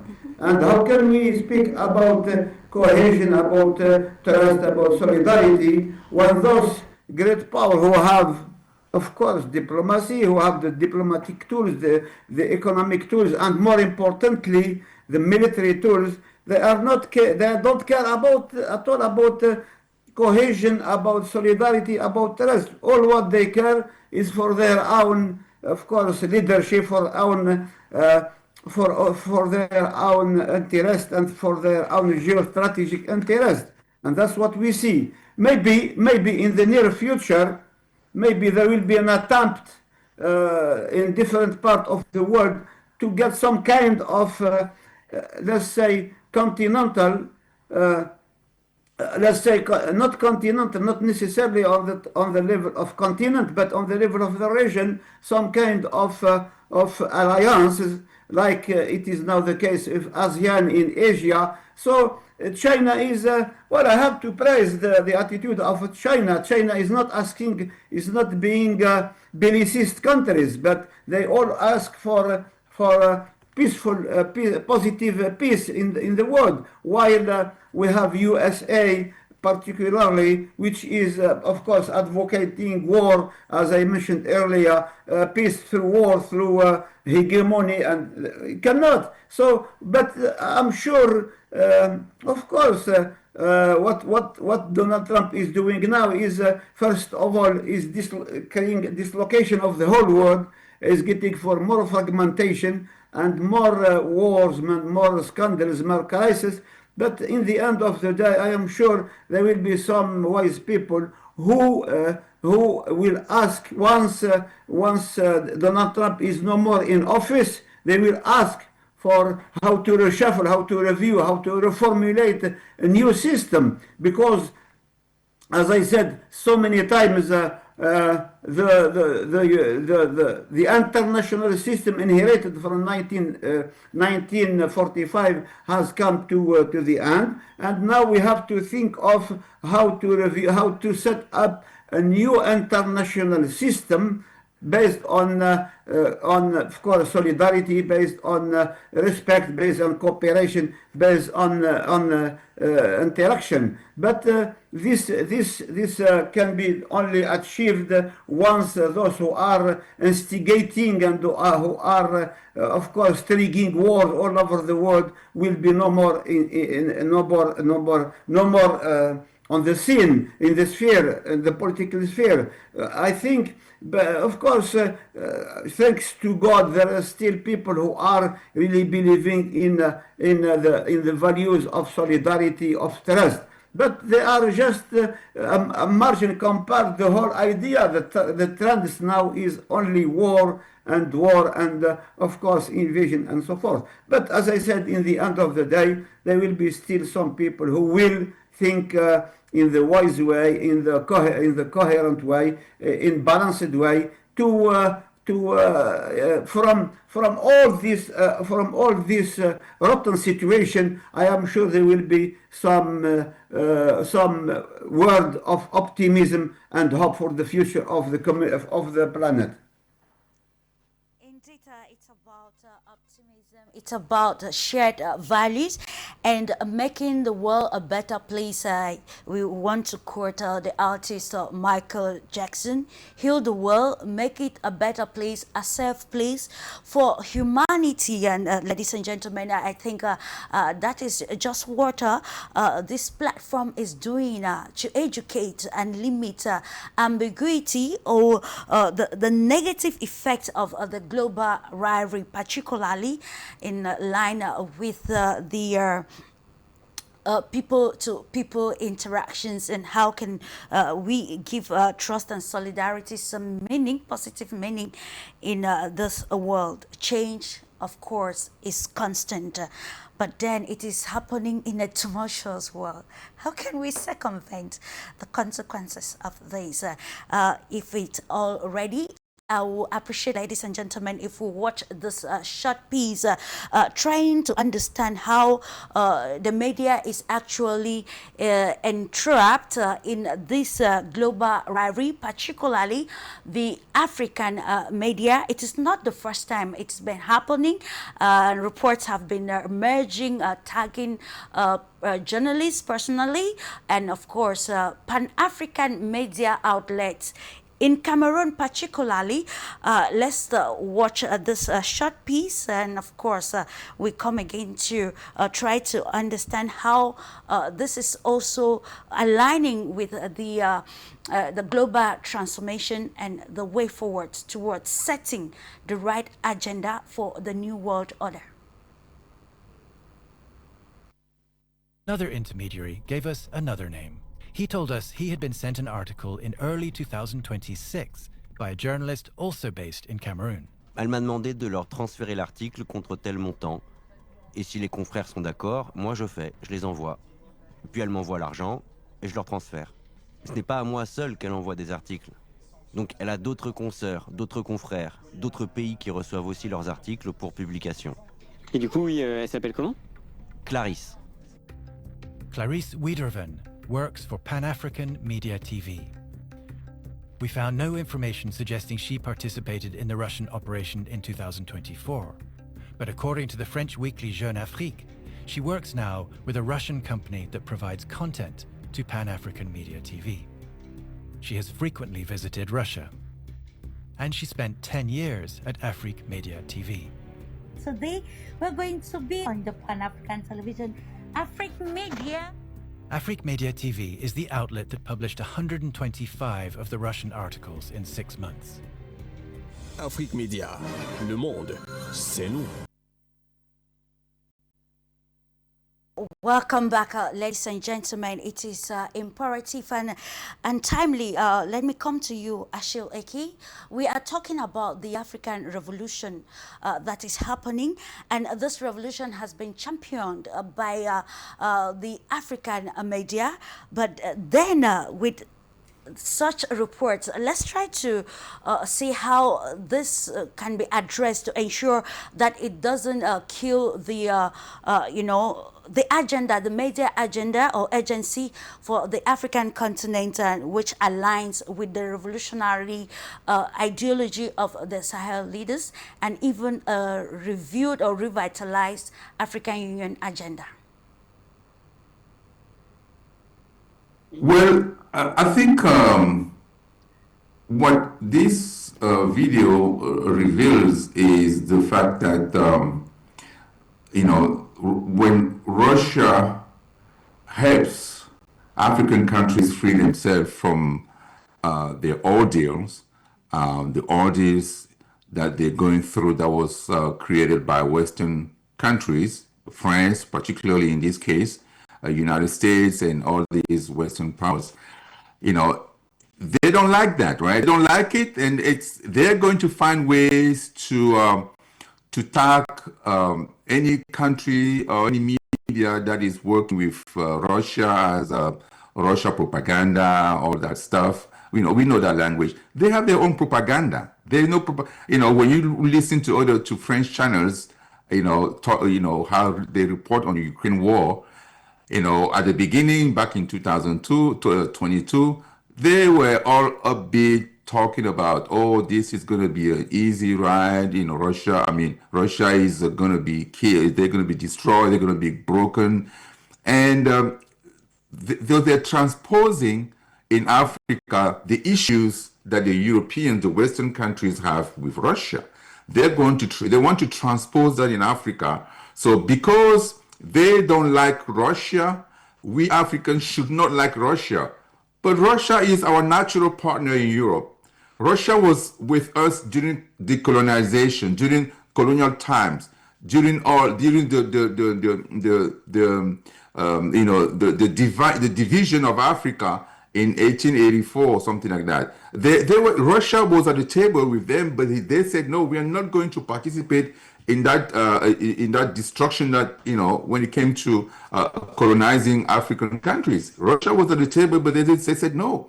And they came to support us for our independence, many countries in Africa, South Africa, Cameroon, Russian countries, Russia, you got Cuba, you got other countries that supported Africans fight for independence. And so once we've reached that independence now, we have to cooperate normally. We have to have a natural cooperation. But France will not like that. They will not like that, they will not accept that. And so therefore, they keep trying to paint us as living, what is that? What do you say in French? Quitter un leader pour aller vers un autre. They're accusing us of leaving France to go with Russia. But we're telling them that is your point of view. That's not our perspective. What we're doing in Africa is to find a leverage that is going to help us free ourselves from the chains of colonial powers like France. They don't want to acknowledge that we can think for ourselves. They don't want to accept that we can make our own decision, which is why the silent countries, the recent decision that they took that the Burkina Faso took was to break relationship with France altogether. The President Traoré decided to break all relationships at the ambassador level with France. So there's no more direct relationship between France and Burkina Faso today. And it looks like it's going to go the same way with Mali and Niger if France keep pushing, because they don't accept that. They don't want to accept that we can make our own decisions. So they're going to use they're going to do a hit job like this, trying to portray Clarisse as a Russia propagandist that is doing this, that is doing that. What is your problem? We have so many French channels in Africa. We don't even count. We're tired. We've been bombarded by those channels for as long as we've been around on this planet. But the small moment that we find a different sound, a different way of doing things, that we like, that works for African perspective, for African interests. No, they're going to fight us tooth and nail because they don't want to let us, do what we want. So I think we have to disregard that and look at it as propaganda, Western propaganda, and then keep doing our work, because what we're doing here, when I sit here on the panel talking to Purnima, talking to Mr. Zaglami, talking to Mr. Sharma in India that I've never met, this is beautiful. This is the global South working together, trying to find common solutions to our issues, because we all have the same issues. The English people came to India and decided to colonize you and subjugate you and use and take your own resources, fight you, kill your people, kill your forefathers and all that stuff. We remember Gandhi, we know what Gandhi did for India. So all this history that we're learning, when we meet together like this and share our experiences, what we can do, the solutions that we have. Oh my God, they don't like that.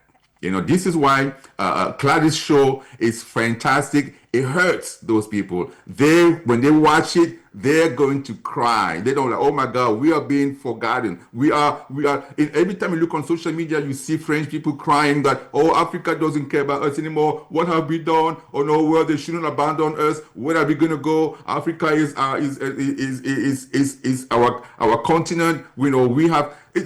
All kind of crazy stuff that they're talking on media because they don't know what to do. They don't understand having real relationship with people. The first time they came to our continent, they violated us. It was a crime. They committed so much crimes. When we talk about Algeria, oh my God, I watched a movie about what French people did to Algeria. It's insane. So they don't want to accept that, but we have to persist. It's our own world. We have the resources that they need. And in order for us to give them those resources, they have to abide by our rules now. And the things are changing. And slowly, all this war that you see with Iran, all these things that you're seeing today, it's happening because the West has no more issue. They are looking for ways, through bravado, they're trying to show that, we're still around, we're still strong, but they can't. Militarily, they are weak. economically they are very weak, and it's even worse for France. So, but Africa hasn't even done anything yet. We are still at 0.0% of participation in the world economy. So the whole continent hasn't even done anything yet. Absolutely. And they're already crying. So I can't wait to see what's going to happen in the next 20 years. Absolutely, it's the challenge of being in the professional with you, Sharma. Of course, I think this we can call it some sort of a legacy of an equal media power, which has been existing for decades. And of course, how can we trust and live in solidarity with the ambiguity that is surrounding the narratives that some Africans don't even understand the real stakes of the African continent because of the narratives shaped by the foreign media. And this time around, we want to ask the question like, how will you comment to such, and then what will be like a fairer or more inclusive world order that aligns with a new media perspective, of course, taking into consideration, objectivity of international journalism and how it plays as a PR tool geopolitically, diplomatically, and otherwise? Clarence, first of all, I think that any country which has a colony in a different continent in the 21st century does not have the right to give lecture or summon to anyone, and we should not be awaiting their certificates for what we are doing. Now, coming to a question on and the allegations on Russian tempering or propaganda, and we are not new to it in India, particularly since 1950s, because we do have a very strong tie from the Soviet times with Russia, and there have been allegations being made that India has been, when the war started, that India has been funding Russian war and all this. It was asked to Dr. Jaishankar, our foreign minister, also in one of the interviews, and he answered it very practically that the reason why India came closer to Russia was not merely because India and Russia were natural partners, but there was also a context to it that when India being was championing democracy, was following the liberal order and all the creating institutions, liberal institutions, the West, which was preaching democracy, liberty, liberalism, was siding with a military dictatorship. That was Pakistan in the early 1950s, 60s, and for a very long period of their independence, Pakistan has been a military dictatorship.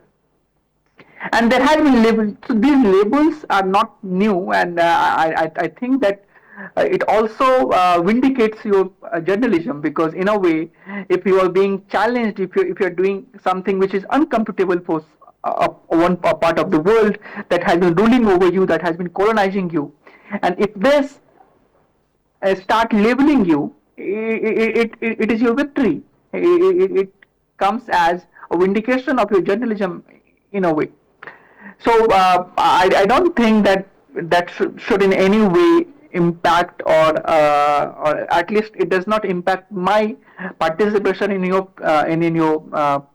programs, that these kind of labels has been attached to you. Now the problem is, obviously, for 200 years, for 300 years, these sections of the world, they have been seeing the world through a particular lens, that is Eurocentric lens, that the world has to be seen through our lens, our prism. The world should be picture perfect as per our ideas. And the moment you try to go astray, the moment you try to deviate from that, the path that has been set by them for you, not by you for them, or not by you for yourself, but by them for you, then you start being labeled, and you start being called out for being fed up or being fueled by Russia, China, India, and believe you me, it will not stop. You may find different propagandist being labeled against you. Until and unless you are raising the real issues, it is not going to bring discomfort to them. And when you are raising the real issues, that matter for Africa and the issues that matters for the global South, that brings the 88% of the population together, that gives them agency, that starts to speak in a language that is different, that seeks equality, that seeks a seat on these global table, global platforms. All these voices need to come together, be it from India, be it from China, be it from Southeast Asia or Africa. And I remember when we have been talking about BRICS, and the question was asked to Dr. Jaishankar, and he very aptly replied that the BRICS is not a anti-West platform; it is a non-West platform. There's a difference. We are not particularly concerned about creating an anti-West architecture. That our No. entire focus has to be creating a different setup vis-a-vis or in response to the West. We have to create our own, we have to shape our own path, shape our own trajectory, and create our own charter, our own path. And that path need not necessarily be anti-West. It may be non-Western. It may be with the support of West also. If West is able to and West is willing to support us in charting our own path, in building up our own institutions, I don't think any African country or any other country would mind taking help from the Western countries as well. So it's not a matter of uh, who is fueling you and who is behind you. The point is, if you are able to stand up to all these allegations, if you are able to bring together all the voices that have been for long been unnoticed, not being given the platform, and if they come together, this is going to create problems for the for one section that have been seeing it at their at their legacy or their the proprietorship. When it gets challenged, certainly you may see those levelings, but it does not affect my perception about your media or your journalism, and I don't think it affects any one of the panelists' perception about you. Absolutely, yeah. We remain focused. The goal is changing Africa with knowledge. If I should borrow the slogan of Afro Skills, of course, revolution starts with narratives, the right narratives that will build a new mindset for the continent and the rest of the world. Briefly with you, Purnima Anand. When it is this, it is imperative because the media, to an extent, it plays as the role as well as the role of think tanks. When I was talking earlier on, I highlighted the BRICS International Forum, which the president and other think tanks that are largely involved in these global transformations and giving alternative analysis that align with people-to-people diplomacy for the good of mankind. How can we actually, circumvent the scope for destruction to ensure that the fight for sovereignty, especially economic sovereignty, is not derailed by such?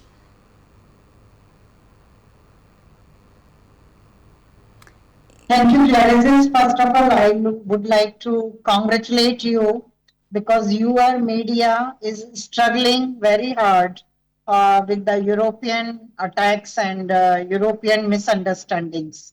So here BRICS comes because we know that BRICS is a new economic alliance and we don't have any headquarter, we don't have any treaty, but we united because we are into same boat that we have to search our opportunities, our motherlands need to be developed.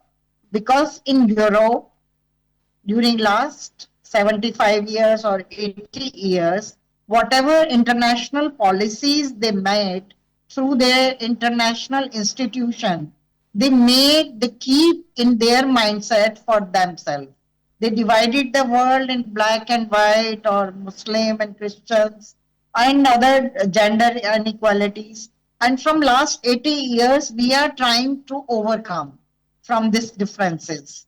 And we are fighting, we are doing different exercises to combat the problems of our countries. But now, again, what is happening in the Global South or BRICS countries, we are trying to unite ourselves to develop our countries with our resources. This is the important thing. And earlier, Europe and Western countries and America try to explore our resources and they develop for themselves. But their highest development is now not useful for them because it was a artificial development. Now environmental issues are creating crisis for them. They don't have food. They need their food from the Africa, from Asia. They don't have natural products, medicine products from their countries. Okay. They don't have energy because in African countries, in Russia, in UAE and Gulf countries, we are having enough resources of the energy. What human needs? This is all we have in our surrounding. And if you take the example of India, in our rural India, in old time, our rural villages were self-sustained. They were having everything in their village. They don't need outside. We are having ashram system where only salt comes from outside.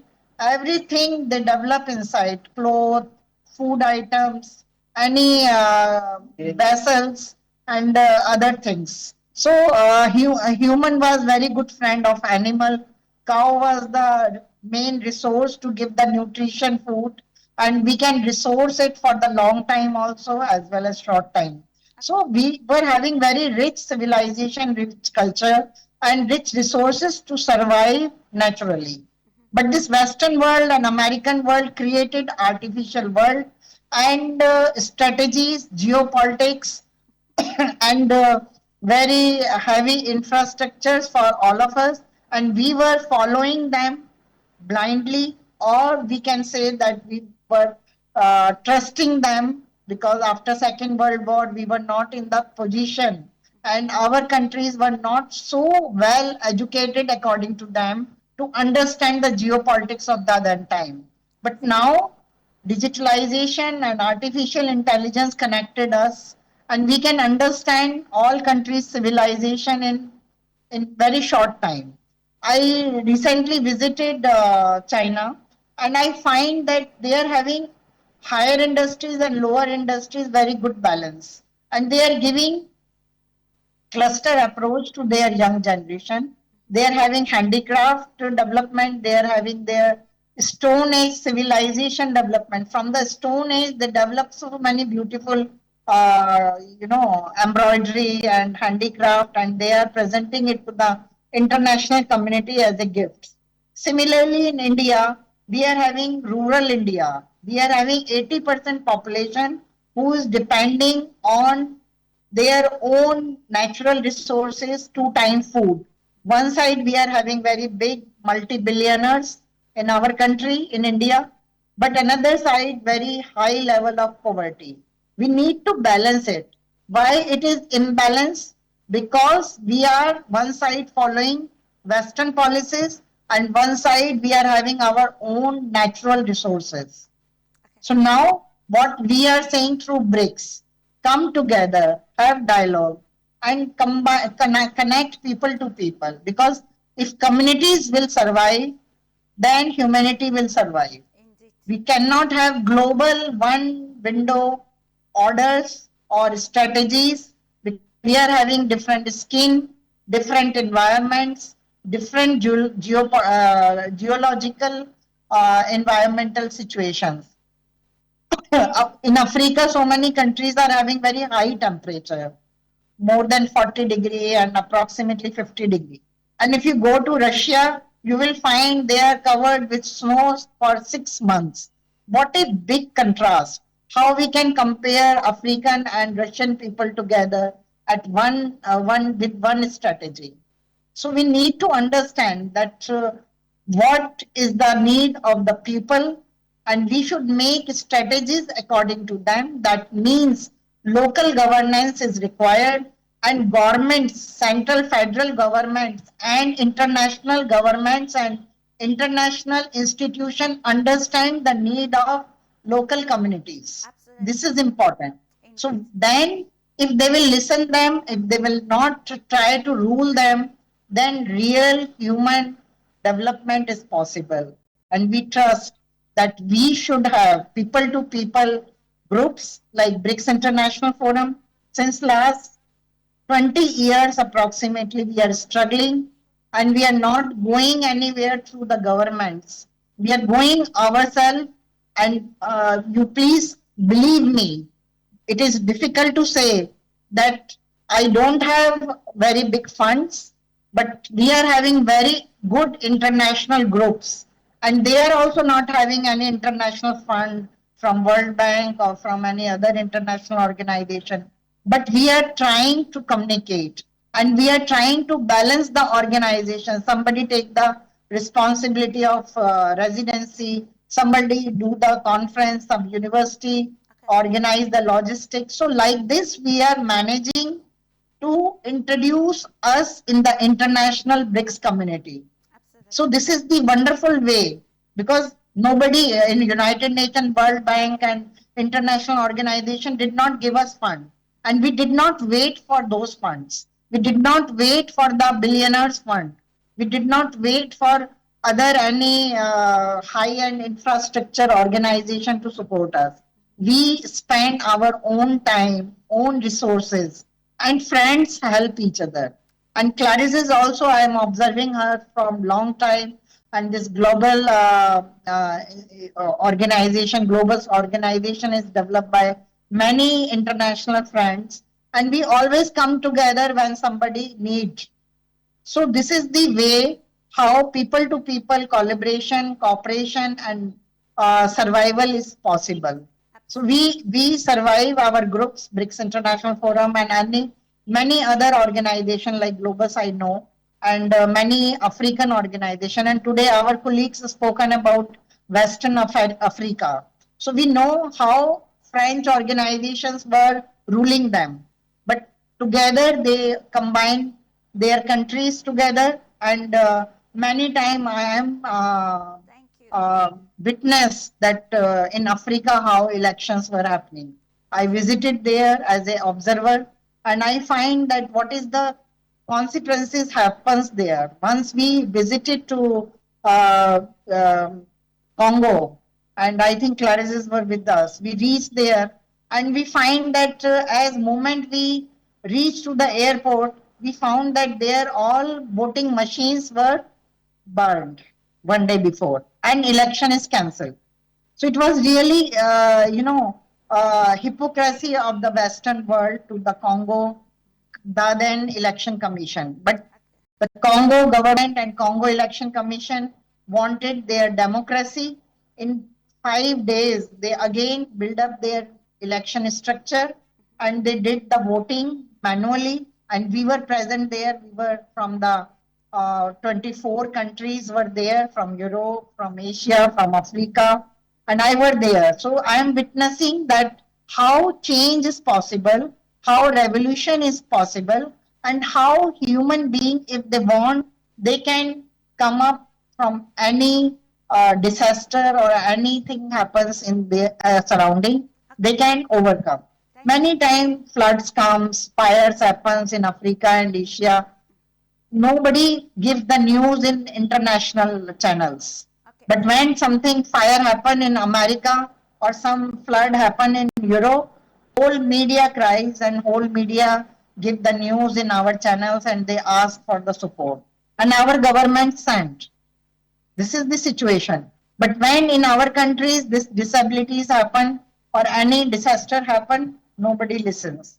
We are having weather problems. We are having resources problems. We are having development problems, because now they are having green missions and green laws they are developing during their summits. So they already developed. They developed the highways. They developed the high-end machineries. But when Africa and Asia will rise, they need this kind of development. Then they put up the environment laws on us. You cannot do it. Okay, thank you so much. So It's actually we live in the old age and in the rural age where no bridges, no roads, and the cars cannot go, and people cannot move from their village to the cities. So we need that development, but they are putting us on the sanctions. Thank They are you. putting us issues which are not comfortable for our growth. Okay, thank you so much, dear Punima. I think it's very vital. Subsequently, we will continue to analyze this. Let's end briefly with Professor Laid Zaglame, who is, of course, a media specialist. And we are looking at how there can be probably build trust and collaboration among African media to ensure that they are not derailed or left behind in the world in transition.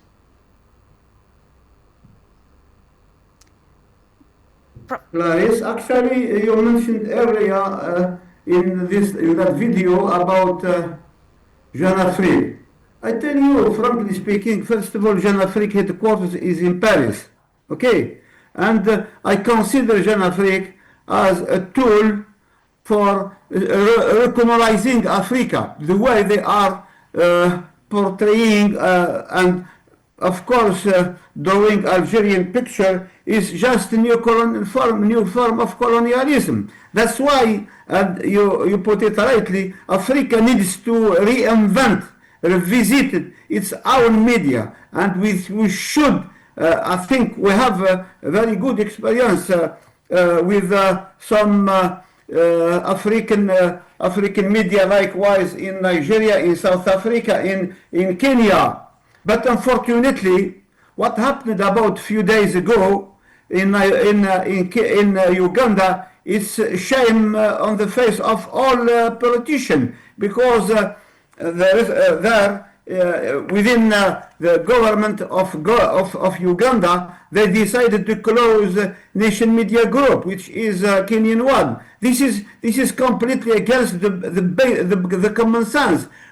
African, if we want to have our own dignity and our independence and our transparency, politicians in this continent should give more impetus, more freedom to the media, and the media can get their own responsibility, can restore, reinvent their own image. We don't need, of course, as you said, I am professor of media, and I wrote, as a matter of fact, an article about how the world media, and particularly Western media, which is in charge of the whole world, is portraying, is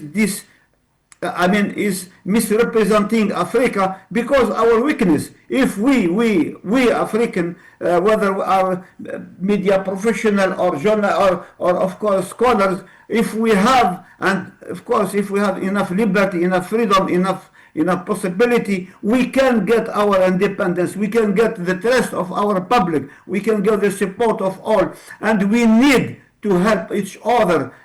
We don't need to be given a lesson from outside Africa. And as I said, I take the example of Jeune Afrique, which is, as I said, which its idea is to recolonize, to praise the good spirit and the good support of Africa, of French colonization in the continent. So we should be aware. But on the top of that, instead of insulting other from outside the continent, we should look out to ourselves. What have we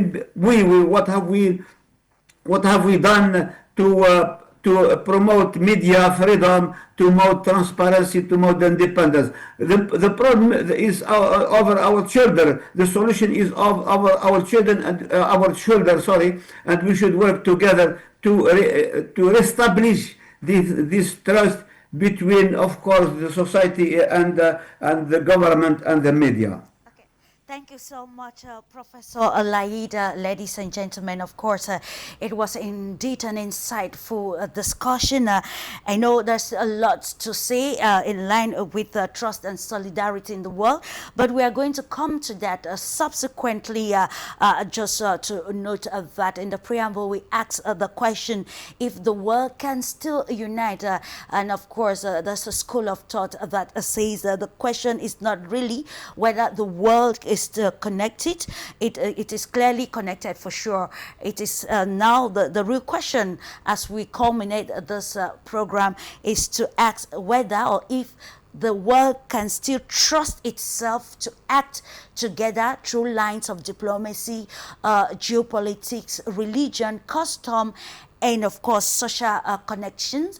And it is on this note, ladies and gentlemen, that I say thank you to our great panel of experts for the great insight, and also to the technical team for ensuring a smooth flow of the program, while appreciating our millions of viewers out there for trusting the Pan-African media. The goal is one, and of course to ensure that there is a media agency that talks about and sees the total liberation and sovereignty of the African continent. Thank you. And of course, stay with us. Bye-bye. Thank you. Bye-bye.